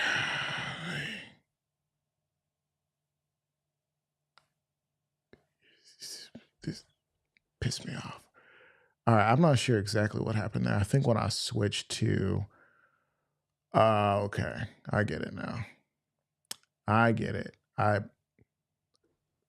What happened is I'm using a new profile, and I think it's set to mute me when I'm playing a video. So normally I have that setting turned off. Let me go back and see if I can fix it. Hey y'all, welcome back to the channel. Today, as you can tell by that, to maintain it, what is it called, trigger freeze or something, where I know you saw it in there where I was trying to go fast and then it would get like stuck.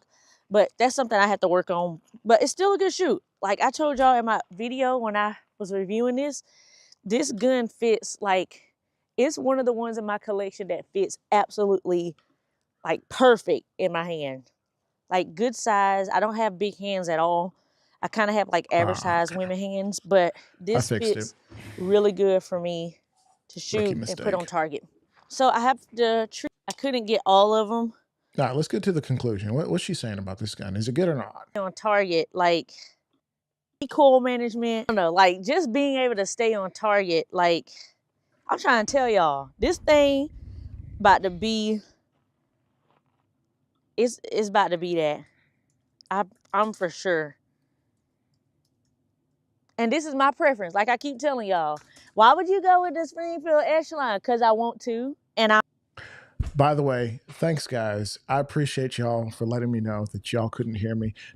Tell me that you can hear me now, because there's actually a setting on this app, this program, where if you're playing a video, it'll automatically mute you. And for some reason, that was the case.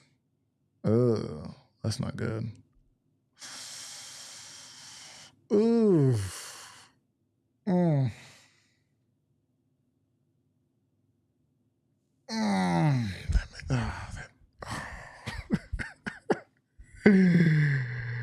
I appreciate you, BPV. All right, dog. bought it with my money. They didn't send this to me, by the way. Ain't nobody sent me nothing. So, and that's a problem. Ain't nobody sent her no guns. Send her a gun. She gonna review it. I do what I want to. I got my own preference for why I do what I want to. You do what you want to. And that's at the end of the day, that's what we all need to do. Like, we can't really go off of people talking about, do this, oh, you should have this, oh, you stupid for carrying that. Like, no, they not stupid. They carrying what they want to carry. They carrying what they money bought. And I'm carrying this Springfield Echelon because this thing is running. I got 4 more shots to put in here, and then we wrapping this video up. All right, y'all, I'm standing at 15 yards for these last 4, hitting that steel target that I was at a minute ago.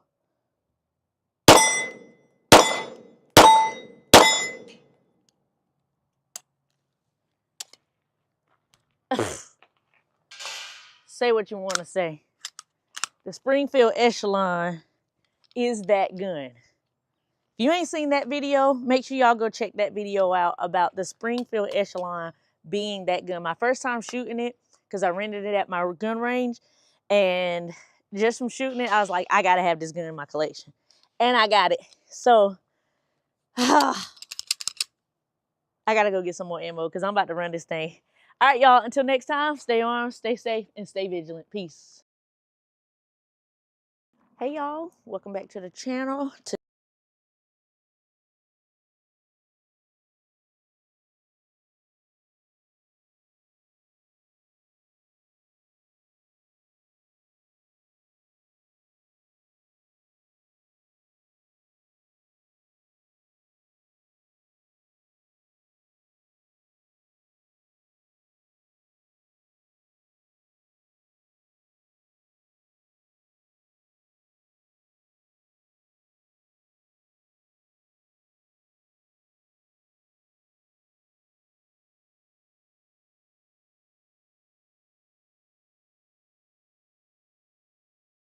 Oh, and I muted myself again. Thanks. Why did I do that? I muted myself that time. I'm killing myself. Appreciate it. No, I was saying, Black Powder Podcast said, loving the country sassiness. Ayo, hold on, she's married. But at the end of the day, now we definitely need to support and show love to people of different backgrounds, dudes and ladies, of course, who are out here making gun content, doing their thing, whether they're kind of more country, a little bit more urban, more city, more this, more that, whatever it is. As long as you're doing a good job being safe and enjoying what you buy. He said, "Love that she's married." I love that you love that she's married. Isn't that great? But point being is, I think it's good. I think it's great to have people from such good diverse backgrounds. One, I wanted to play this, but I didn't. This wasn't a great opportunity to do it during the show. Is Smiley? I believe you. I don't know. I was gonna get on your case and be like, I don't know if you believe you, but nah, I believe you.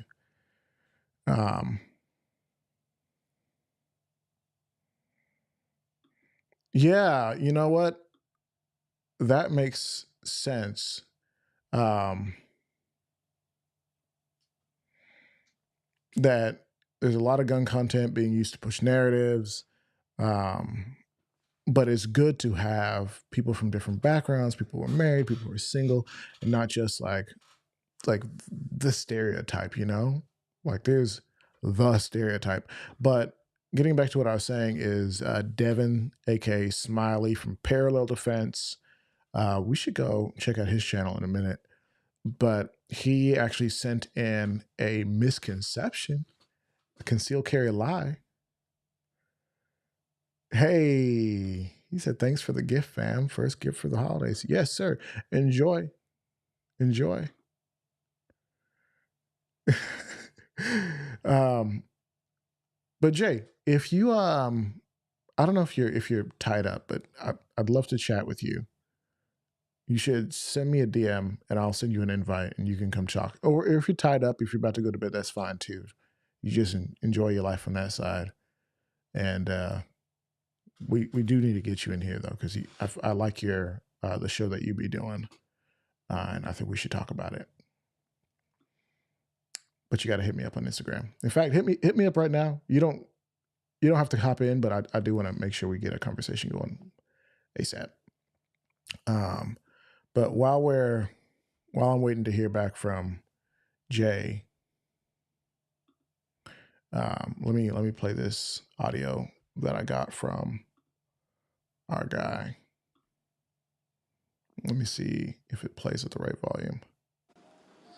Hey, what's up, guys? This is Smiley. You guys can go ahead and find me at Parallel Defense. As an instructor and even a content creator, I think one of the biggest myths I always see is one, dressing around your firearm, and two, carrying appendix. I hear a lot of people that are heavier weight people say that they can't carry appendix, and it's not that you're heavyweight. In my opinion, it's that you just don't have the proper fundamentals of understanding how. Dressing around your clothing is one thing I hear a lot as well, or dressing around your gun. I think that is a myth. You don't have to dress around your gun. It's just the way you're carrying, right? If you carry effectively, you can wear whatever you want, essentially, within limitation, gender based as well. But go ahead and talk about that for a little bit. Let me know what you guys think.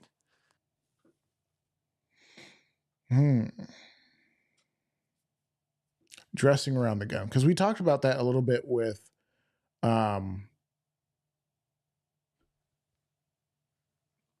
so wow, I'm blanking, the Phlster people, and we're gonna go on for about 15 minutes, and then we're gonna kill the show, right, in like 15 minutes, but we still got a little bit more to do. So I'm gonna pull up Smiley's page just because I think he's got a cool page. But dressing around the gun, what do you guys think about that concept of dressing around the gun? Do you think that's is that actually technically necessary? I know I've met guys like in real life who have said like, nah, gun doesn't need to be comfortable, it needs to be comforting. And like there's something to that, but I feel like that's more one of those, old like FUD sayings than anything else. Cause with the right setup, a gun can be less than incredibly uncomfortable. And I don't know how comforting a firearm.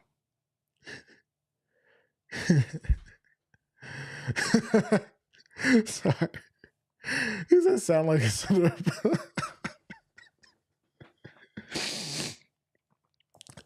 Black Powder Podcast said sounds like it's under the pillow while they sleep. Maybe. Likely. There's a good chance. There's a good chance he's got a holster like bolted to the side of his bed frame. And I'm not trying to be rude to the guy who said it, but at the end of the day, like, what are we doing? And do we have to wear cargo pants now? Do we have to wear fishing shirts? Or can we say like, okay, maybe I can't wear like a schmedium anymore because I've done that. Maybe I need to go like one size up, not two sizes, but like one size up. Or maybe you don't need to go a size up. Maybe you just need to master the fundamentals, like what John and Sarah were saying. And special thanks to them for coming on the show and talking about their thing. Once again, guys, I mentioned this earlier. This is a big deal. But please make sure you're checking out show sponsors. It's in the description. The show sponsor, Aura, they have been really, really good to me in allowing and sponsoring the show. They sponsor Armed Atlas, and they also do something over here with the Gun Club Radio. This is a non-gun brand. This is a brand that takes care of you if your social security information gets out there, if you have basically someone's got your email, someone's emailing you, spam emails, spam calls. But guess what? Everybody deals with the stuff that they handle. So what I did is when they reached out to me, I said, okay, let me use this program for a while, even before, like, I think I used it for like 60 days before I even mentioned it on my Armed Atlas YouTube channel. And pretty much as you can see on the screen, like right now, it's like, oh, we found that this many data brokers have your information. All that is true. Everyone's got your information. And they, as they did with me, they go and they say like, okay, guys, you got to basically take them off your list. And they say, well, you have to do this, and this, and put it in writing and then seal it and then do it. Yeah, they do all that for you. So you go to your dashboard, you can see how many basically agencies and third-party data brokers have your information, how many of them have removed you from the list. And good news is these guys will actually go back and if somebody gets you back on their list, they'll go and request that you be removed. They just do the hard work for you. In addition to that, they have a $1 million policy to make sure that if something crazy does happen, your identity gets stolen or whatever, you can be taken care of. And so I've been using this since June. How long is it? May? June? I don't know. It's been a while. And I really like this service, and it's something that I want to continue to use for the foreseeable future. A cool thing is, and I'm going to go back to me, right? Cool thing with this sponsor is they even track my bank accounts for me. So if I have like unusual purchases, they'll alert me. I know a lot of banks do some of these features, like they give you your credit updates. These guys do it too. There's a lot of cool features that these guys do, but a lot of your banks aren't that sophisticated. A lot of you guys are using these smaller local banks. And so this basically gives you this all-in-one program that really helps. And there's just family plans and all that, but there's a link down below in the video description. And if you guys want to try it out for 2 weeks, let them take you off some list and decide if you really like this program or not. It's up to you. Obviously, there's no obligation to do anything. I'm just letting you guys know. All right, let's keep the show going. So, dude, good to see you, by the way. M. Gabriel, thanks for the membership. You're welcome. Who did that come from? Was that from me or was that from Black Powder Podcast? I gotta go back and look at it again. Oh, that was from Black Powder Podcast. So, a special thank you from BPP to BPP for making sure you got your membership. There's a few like members only stuff that you got to go back and check those out when you get a chance. And of course, thank you for supporting the show. No, it didn't come from me. That came from you. That Phlster Floodlight is one of my best holders. Yeah, that was you, buddy. Yes, I have the Floodlight too. John actually sent that to me like a year ago, and it's been a workhorse. It's been pretty much my favorite holster, next to the Enigma. And I've got a lot of really cool holsters, but the Floodlight 2 is extremely versatile because it's not just formed for one gun. There's a lot of times when you buy these holsters that are like appendix or whatever, it's for one gun. It's for this Glock, and then it's also for the X300. But now it's actually I can't go get it right now, but it's got bungee cords, so it actually expands to basically mate better with if you got a gun that's got a bigger slide, or if you got like I can use that with a Walther PDP, which has like a chonky slide. Like if a Glock has a slide like this, PDP's like this. That works for that. And then if you want a gun that's a little bit more narrow or whatever, it doesn't matter. As long as it's got an X300 on it, it'll work. So actually I put my X300 weapon light on my TTI Combat, and I was able to appendix carry it. I wasn't able to appendix carry it for very long because the TTI Combat has a super aggressive grip texture. And so it was like rubbing the skin off of my stomach, which is not nice. Nice, not nice. All right. What do you guys think about us doing one segment on this show that's more kind of like pop culture-y, like not necessarily gun related? Because I do like to talk about guns, but at the end of the day, there are some stuff that happened in the world that I'm just like, wow. And you kind of want to talk about it. I kind of want to talk about it with y'all, but I don't want to like be doing too much on this channel when you guys are here for gun content. You know what I mean? What are you saying? Black Powder Podcast doing the most that, dare I say, can handle a certain size suppression. Chill out, big dog. He's a hitters man. All right. Well, we'll see how it goes. We'll see how you guys like it. I may, if I see like a news story or something. He said, "Be worldly." If I see a news story or something that is fascinating to me, then I'll bring it up. But that won't be like the focus of the show because this is like a firearm show. This is gun club. Though, when you're hanging out with your gun buddies, it's not just gun stuff that comes up. So, my bad. The floodlight was able to handle the suppressor. Oh, okay, yeah, that's good. That's good. Mine, I don't know.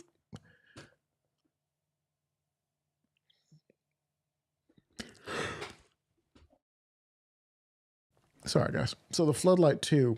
I don't think mine could handle suppressive, though. It can take like different muzzle attachments. As in, I think it could fit up to like a Glock 34 or a little bit longer. I'm interested to see if I got a Glock 17 or like 47 and I put a ramjet on it, would it be able to take it? I think that's still Glock 34 length. So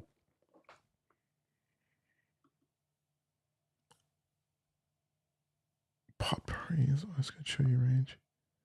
I don't even know what that means. Am I too young or too old for this? Should I? Jeez.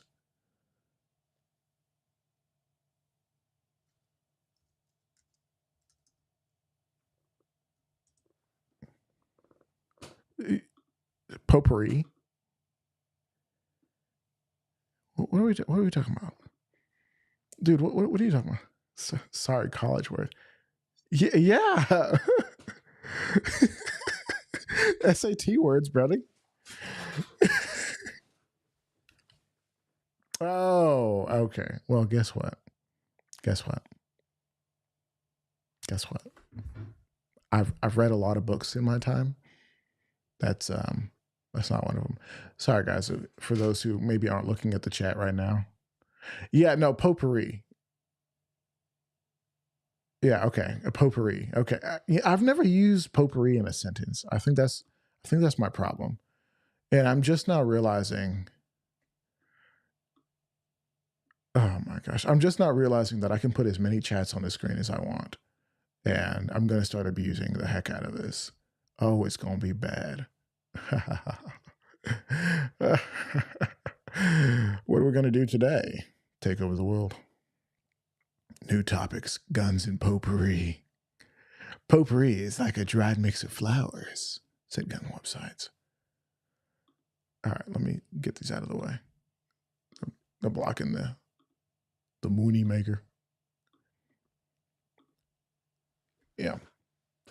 So guns and potpourri. That sounds like a ladies gun channel. That's hilarious. Let me youtube.com/@ parallel.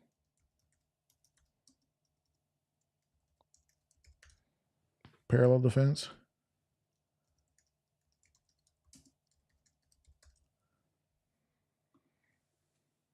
Oh, what? Why was it telling me that the page isn't available? That's weird.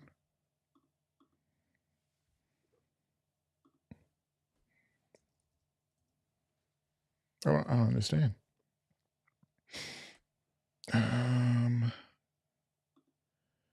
Give me a moment.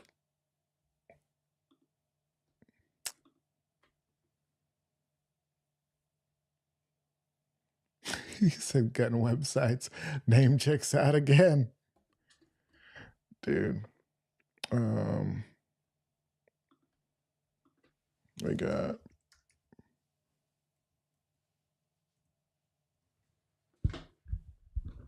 all right, let's take a look at my guy, Parallel Defense. And I'm gonna share his stuff on the screen. Because that's who you heard from a minute ago is my guy Parallel Defense.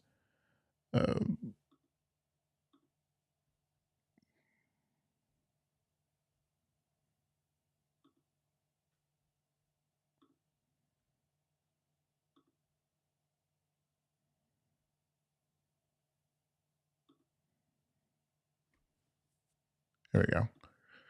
And we'll shrink it down a little bit.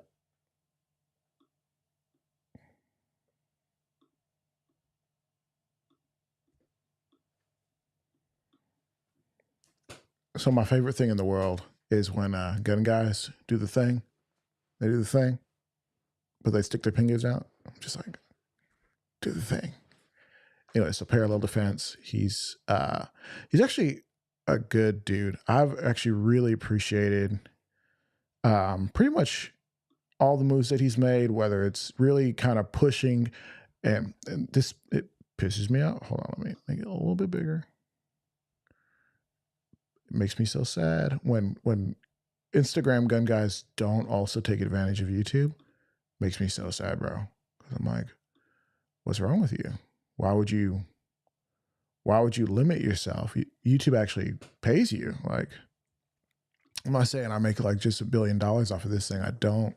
And obviously, if I made more, that'd be great. But at the end of the day, he's over here doing good things, getting videos that have, hitting almost 100,000 views. Obviously there's some that with much less, but the fact that you can have multiple videos that are reaching 10, 20, 30,000 people, and those are videos that will pay you. What am I? I'm streaming with a program called Ecamm Live. It's like Mac specific. So it's a little bit more complicated than some stuff, but also less complicated than other stuff.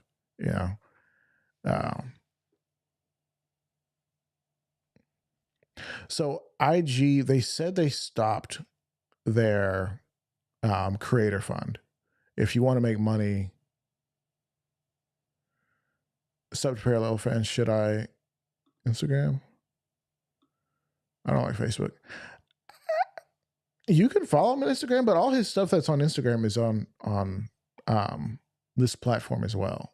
So obviously, if you're over on Instagram or whatever, support the guys over there. They need all the help they can get. But if you're taking care of business over on YouTube, watching his stuff, hitting them likes, leaving a comment, that's huge. In Gun Website says, well, companies paid IG people for a while. Yeah, there's a few different people who got paid. I'm not entirely sure who all did and who all was getting different deals. And okay, well, we're not paid to do that, but we are paid to do this. Or and people, there's a story of somebody who was paid $2,000 to show up to a booth. They got paid. They never showed up to a booth.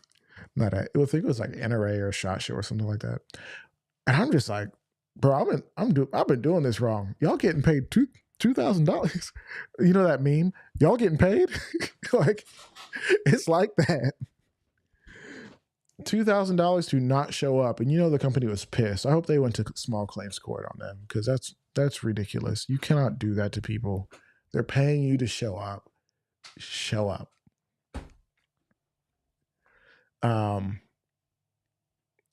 Oh yeah, YouTube is way better than Instagram. Oh my gosh, like I hate Instagram with a passion. They have been destroyed. I probably after like my first year on Instagram, really trying, really pushing, and I went to like the Big Daddy Unlimited event called Epic Shoot, and that's kind of when my Instagram started to like fall off. And I would, take 2 steps forward, 1 step back, 2 steps back, 1 step forward. And so my account's been stuck for like the last 2.5 years.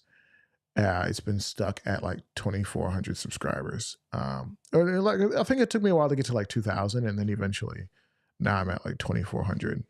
And I hit 25, and then I went back down. And no matter what I make, and I don't even make content over there anymore, not intentionally. Everything goes on YouTube. Whether it's podcast stuff or like a gun review. And I got to do more. I really do, because I feel like I've been kind of sitting on this thing, It's not because I'm not busy, because I literally have like 2 actual like jobs that pay like an actual paycheck. There's a lot of volunteer stuff that I do like with my church and whatnot. And this is hard to do, but you guys are making it possible because you show up. Some of you guys are doing the awesome thing like buying memberships and sending in super chats, and it's just like, okay, yeah, why would I not show up? These guys support me.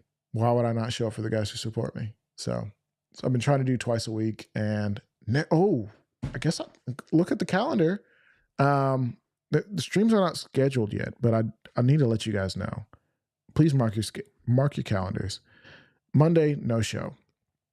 I have a security thing that I got to do to renew my license. My license to carry. No, it's my license to do private security in the great state of Texas. Tuesday, I don't have anything scheduled, but maybe we'll do something. I think this next Sunday, I'm going to have Princess and the Pistol, a.k.a. Cutie Patootie. We're going to do like an offline interview, and we're going to post it ASAP. I'll probably post it first for you people who are members. So, say thank you guys for being members. And then we'll open it up for the rest of you guys who maybe you don't want to support me in that way, but you do support, you know what I mean? On Wednesday, what do we got Wednesday? It says late night stream on Arcade Island, which is our gaming YouTube channel, which if you like gaming stuff, check us out, Arcade Island podcast. But we're not actually doing that. We're doing a conversation. It's going to be live. This is exclusive conversation with one of the big dogs over at Holosun. He'll be live with us on Wednesday. So if you want to ask awkward questions, feel free. I won't be doing that because that's my guy, and I don't want to do that to my friend.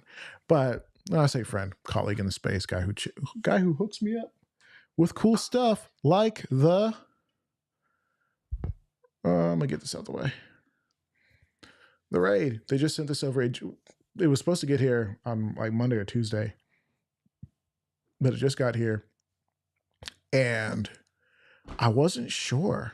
I wasn't sure about this thing, but subbed to Black Powder Podcast. I don't know why literally everyone here isn't subbed to Black Powder Podcast. He be taking care of y'all.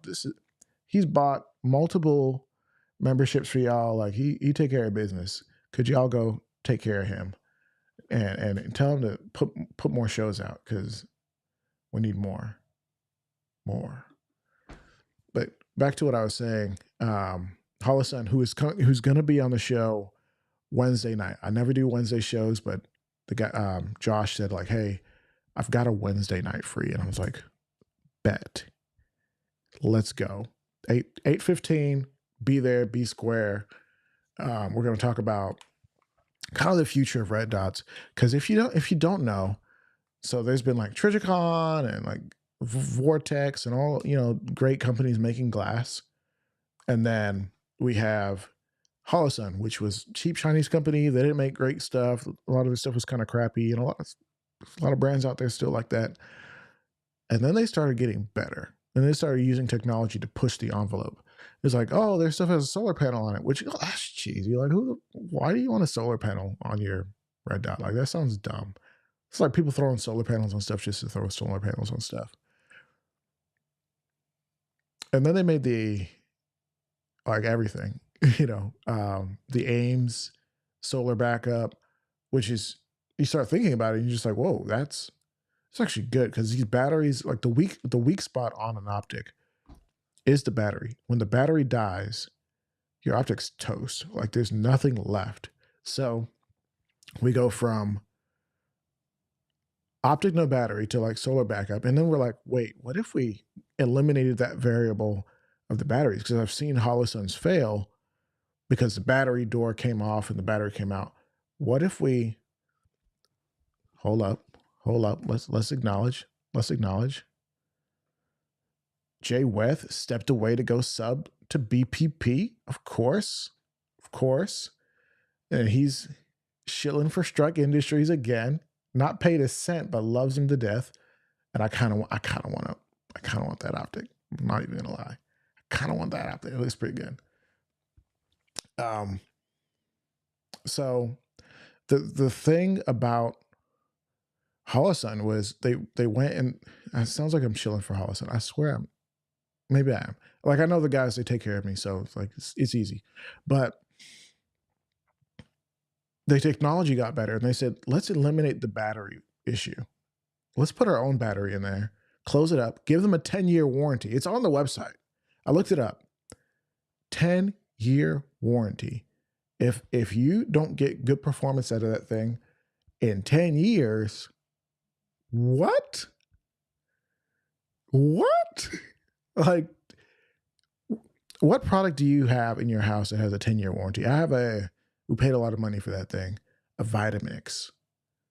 It's like the most insane blender you've ever seen. You can make peanut butter, you can make ice cream, you can make tea, you can do whatever you want. Soup, whatever you want, you can make that in that blender. I think it's got a 10-year warranty. My bed has a 10-year warranty. It's kind of a nicer bed. When you got it back, that's crazy. You kind of want to do that. Your car? No, probably not. Your computer? 1-2 years. Probably just one. If you pay for the package, you get up to 3. Yeah, I don't know. But so you have the Holosun, and I can't pull it down right now, but it's right behind me. The SCS and the SCS carry 10-year warranty, internal battery. You don't have to change it. And somebody, well, I want to change it. Why do you want to change it? The solar panel on top, it doesn't need much juice, but it will charge that battery. And if for some reason the battery did die, the solar panel will activate the dot. You just have to make sure it gets some sort of sunlight, some sort of residual indoor light or outdoor light. I just think that tech's incredible. Why don't we have something similar from Trijicon, American company, so-called? Not Springfield, SIG, who makes their own optics, who have mostly been making crappy optics until recently. Why are the Chinese pushing the limits on what optics can be? So we're going to talk to Josh about the future of optics and how kind of Holosun like push the industry to be better, even though some of us who are like really like red-blooded Americans maybe feel a little bit weird about it, or there's a funny bias. Like if you see like a really nice like Gucci 2011, sometimes you're like, oh, well, at least I'm not like, but like I've seen people get upset. They're, oh, you need to get a nice Trijicon on there because, Trijicon, SRO, RMR, those are like the Gucci optics. Like, because they're American, they're stupid expensive because they have military contracts and stuff. Doesn't make sense. And you have a bit of a point. I won't buy a sealed battery optic or light because it's only a matter of time until it fails.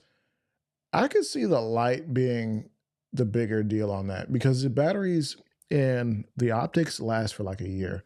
The batteries in the lights, that last for an hour.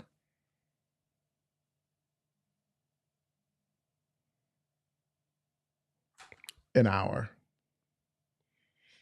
And so, and people have had the SCS for a couple of years now, and we're not hearing some sort of widespread issues of, oh, it's failing out and people doing massive claims. We're not hearing about it. Maybe it's happening, but I've not heard it. But Yep. And Black Powder said, you'll be lucky if you get a 1-year warranty notice. Yep. Shoot. Some stuff is like, oh, you got a phone? 90 days. If it's like used. Curious about the future of Holocene with Trump. I've not thought about that, but I guess that's a good thought / question of what it would look like with Donald Trump and stuff like that. But also there few schools of thought. TikTok ban. TikTok is massively popular, but there was also a ban on Huawei. Huawei was a Chinese phone manufacturer pushing the limits, and I guess here again, pushing the bleeding edge on cell phone technology. You cannot buy a U.S. version because they do not make a U.S. version. They cannot basically be sold in the U.S. You got to go buy and I don't know if this changed recently, but you used to have to basically buy like a Chinese or European model, and then you could use it. They made a tri-folding phone. Samsung's doing the folding phone, dual folding. The American phone companies, Apple and Google. Google finally did a folding phone after so many years. Okay, cool. Apple refuses to do it because it's got to be perfect, and they're not really trying to push the boundaries anymore. All right, cool. But we have Huawei doing tri-folding phones, and you're just like, oh, do they have better technology, better engineers, or are they just willing to do stuff? They're willing to lose a little bit of money for the sake of doing something cool. He said, I'm worried about DJI. Yeah, I've got the gimbal right there, but they're like, no more this, no more that. I think there was like a potential ban of the drones. I don't know. Won't companies just acquire Chinese companies? There's a tariff on a company importing their own stuff? If there's, I guess you'd meant to say, won't companies just acquire Chinese companies? Then if there is tariff on a company importing their own stuff. I don't know. I know, like with guns, the laws for import are tremendous. So some stuff can't be sent over. Some stuff can be sent over. When you send some stuff over, it's got to be in parts. It's got to be like basically a kit. You can't include certain stuff. And I'm butchering the explanation, but like there's so much to it. M. Gabriel said, if there's a trade war or China invades Taiwan, make sure you get your cheap Chinese digital night vision now. PVS 14 too expensive. Bro, you're not lying. For regular people. I know there's guys who this is all they spend money on, but when you're me or most people, you have other stuff you want to spend money on. Like I'm a little bit of a gamer, so I don't want to spend that much money on games. Less than $50 a month is too much money for me, really. That's way too much. We got these lights. We got the lights over there. We got stuff you want to decorate your room. Like I really can't just afford to be buying night vision.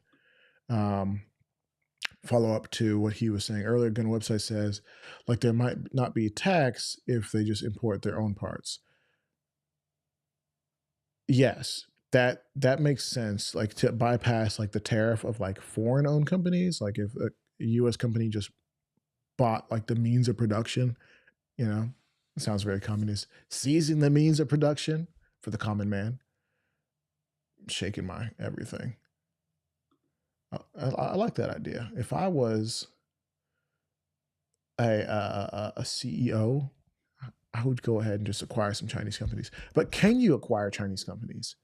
Would the government of China allow you to? That's a good question. So initial thoughts on this, on the raid. This is Holosun's newest addition to the light game, because they make optics, they make some night vision stuff, and they make lights, right? Oh, you guys have more thoughts. I'm gonna get to you. But this thing is amazing. Like I stepped outside. See, there's no rifle attached to this, so I could actually step outside in my neighborhood, and there's a stretch that's like 200 yards behind the houses back here, all the way down to the road. And like boom. Like it doesn't seem like much, and there's some things to be desired, like in an indoor capacity. I don't really love that there's so many like little like residual rings, but is that am I nitpicking? Um, but this thing can actually, let me not blind myself because that'd be crazy. I've done it before. Like we're getting like 200, maybe like 150 to 200 yards of clear vision with this. The candela is crazy. Candela being the cone of light. It's a little bit more narrow, not so much spread. Like you can see it here.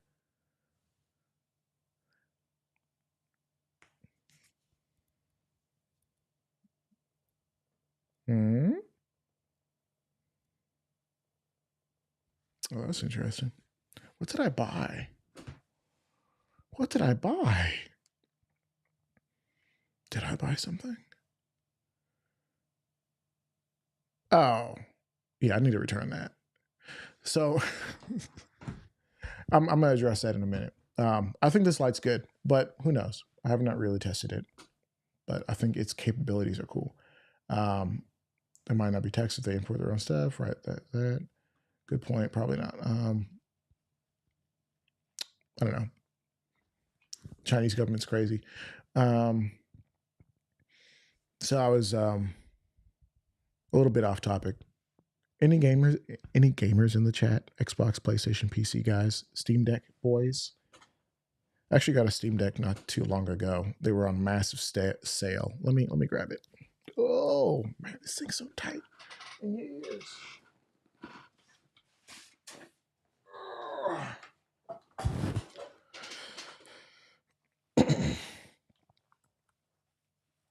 And somebody's like, Steam Deck? What the heck is Steam Deck?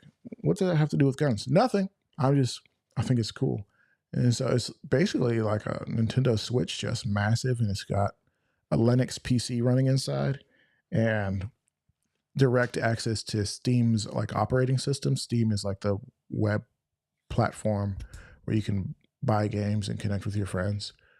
And this is like a really cool device if you have Steam games and or maybe a buddy who has a Steam library like me. My brother has a Steam library that's massive. And so I've been able to kind of catch up on some games that are like on the go, because when I'm here, I really don't have time to just, boot up games and just play for hours because I'm doing this. I'm editing some videos, trying to get some stuff out. But if I'm on the go somewhere, kind of like I'm going to be there for a while, I'm like, as long as I'm not in public, because I'm not gaming in public. That's just not what I'm going to do. But if I know I'm going to be at somebody's house doing something for a while and it's not like a social thing, maybe I'll bring it. Yeah. So you said never heard of Steam Deck, just Steam. Well, yeah, I've heard Steam coming out of a pot, and then I heard about the system called Steam Deck. It's got touchpads right here, controllers, joysticks, double bumpers, and also controls on the inside. I never use these. Big old fan, massive screen, USB-C, and it can run PC games. Like it's pretty cool. Is it dead? No, it's not dead. And because that theme song played for like 30 seconds, because you can get like custom intro stuff. For me, it's Gravity Falls because it's got the dopest soundtrack ever. But YouTube's going to be like, you played that song and this video's demonetized. I clip it out. Anyways, but so I've been playing Dishonored 1, Dishonored 2. It's been pretty sick. I love me some Dishonored. Anyways, enough about that. Guys, we've been doing this for 2 hours, 18 minutes. There's still a bunch of you watching, but I don't know.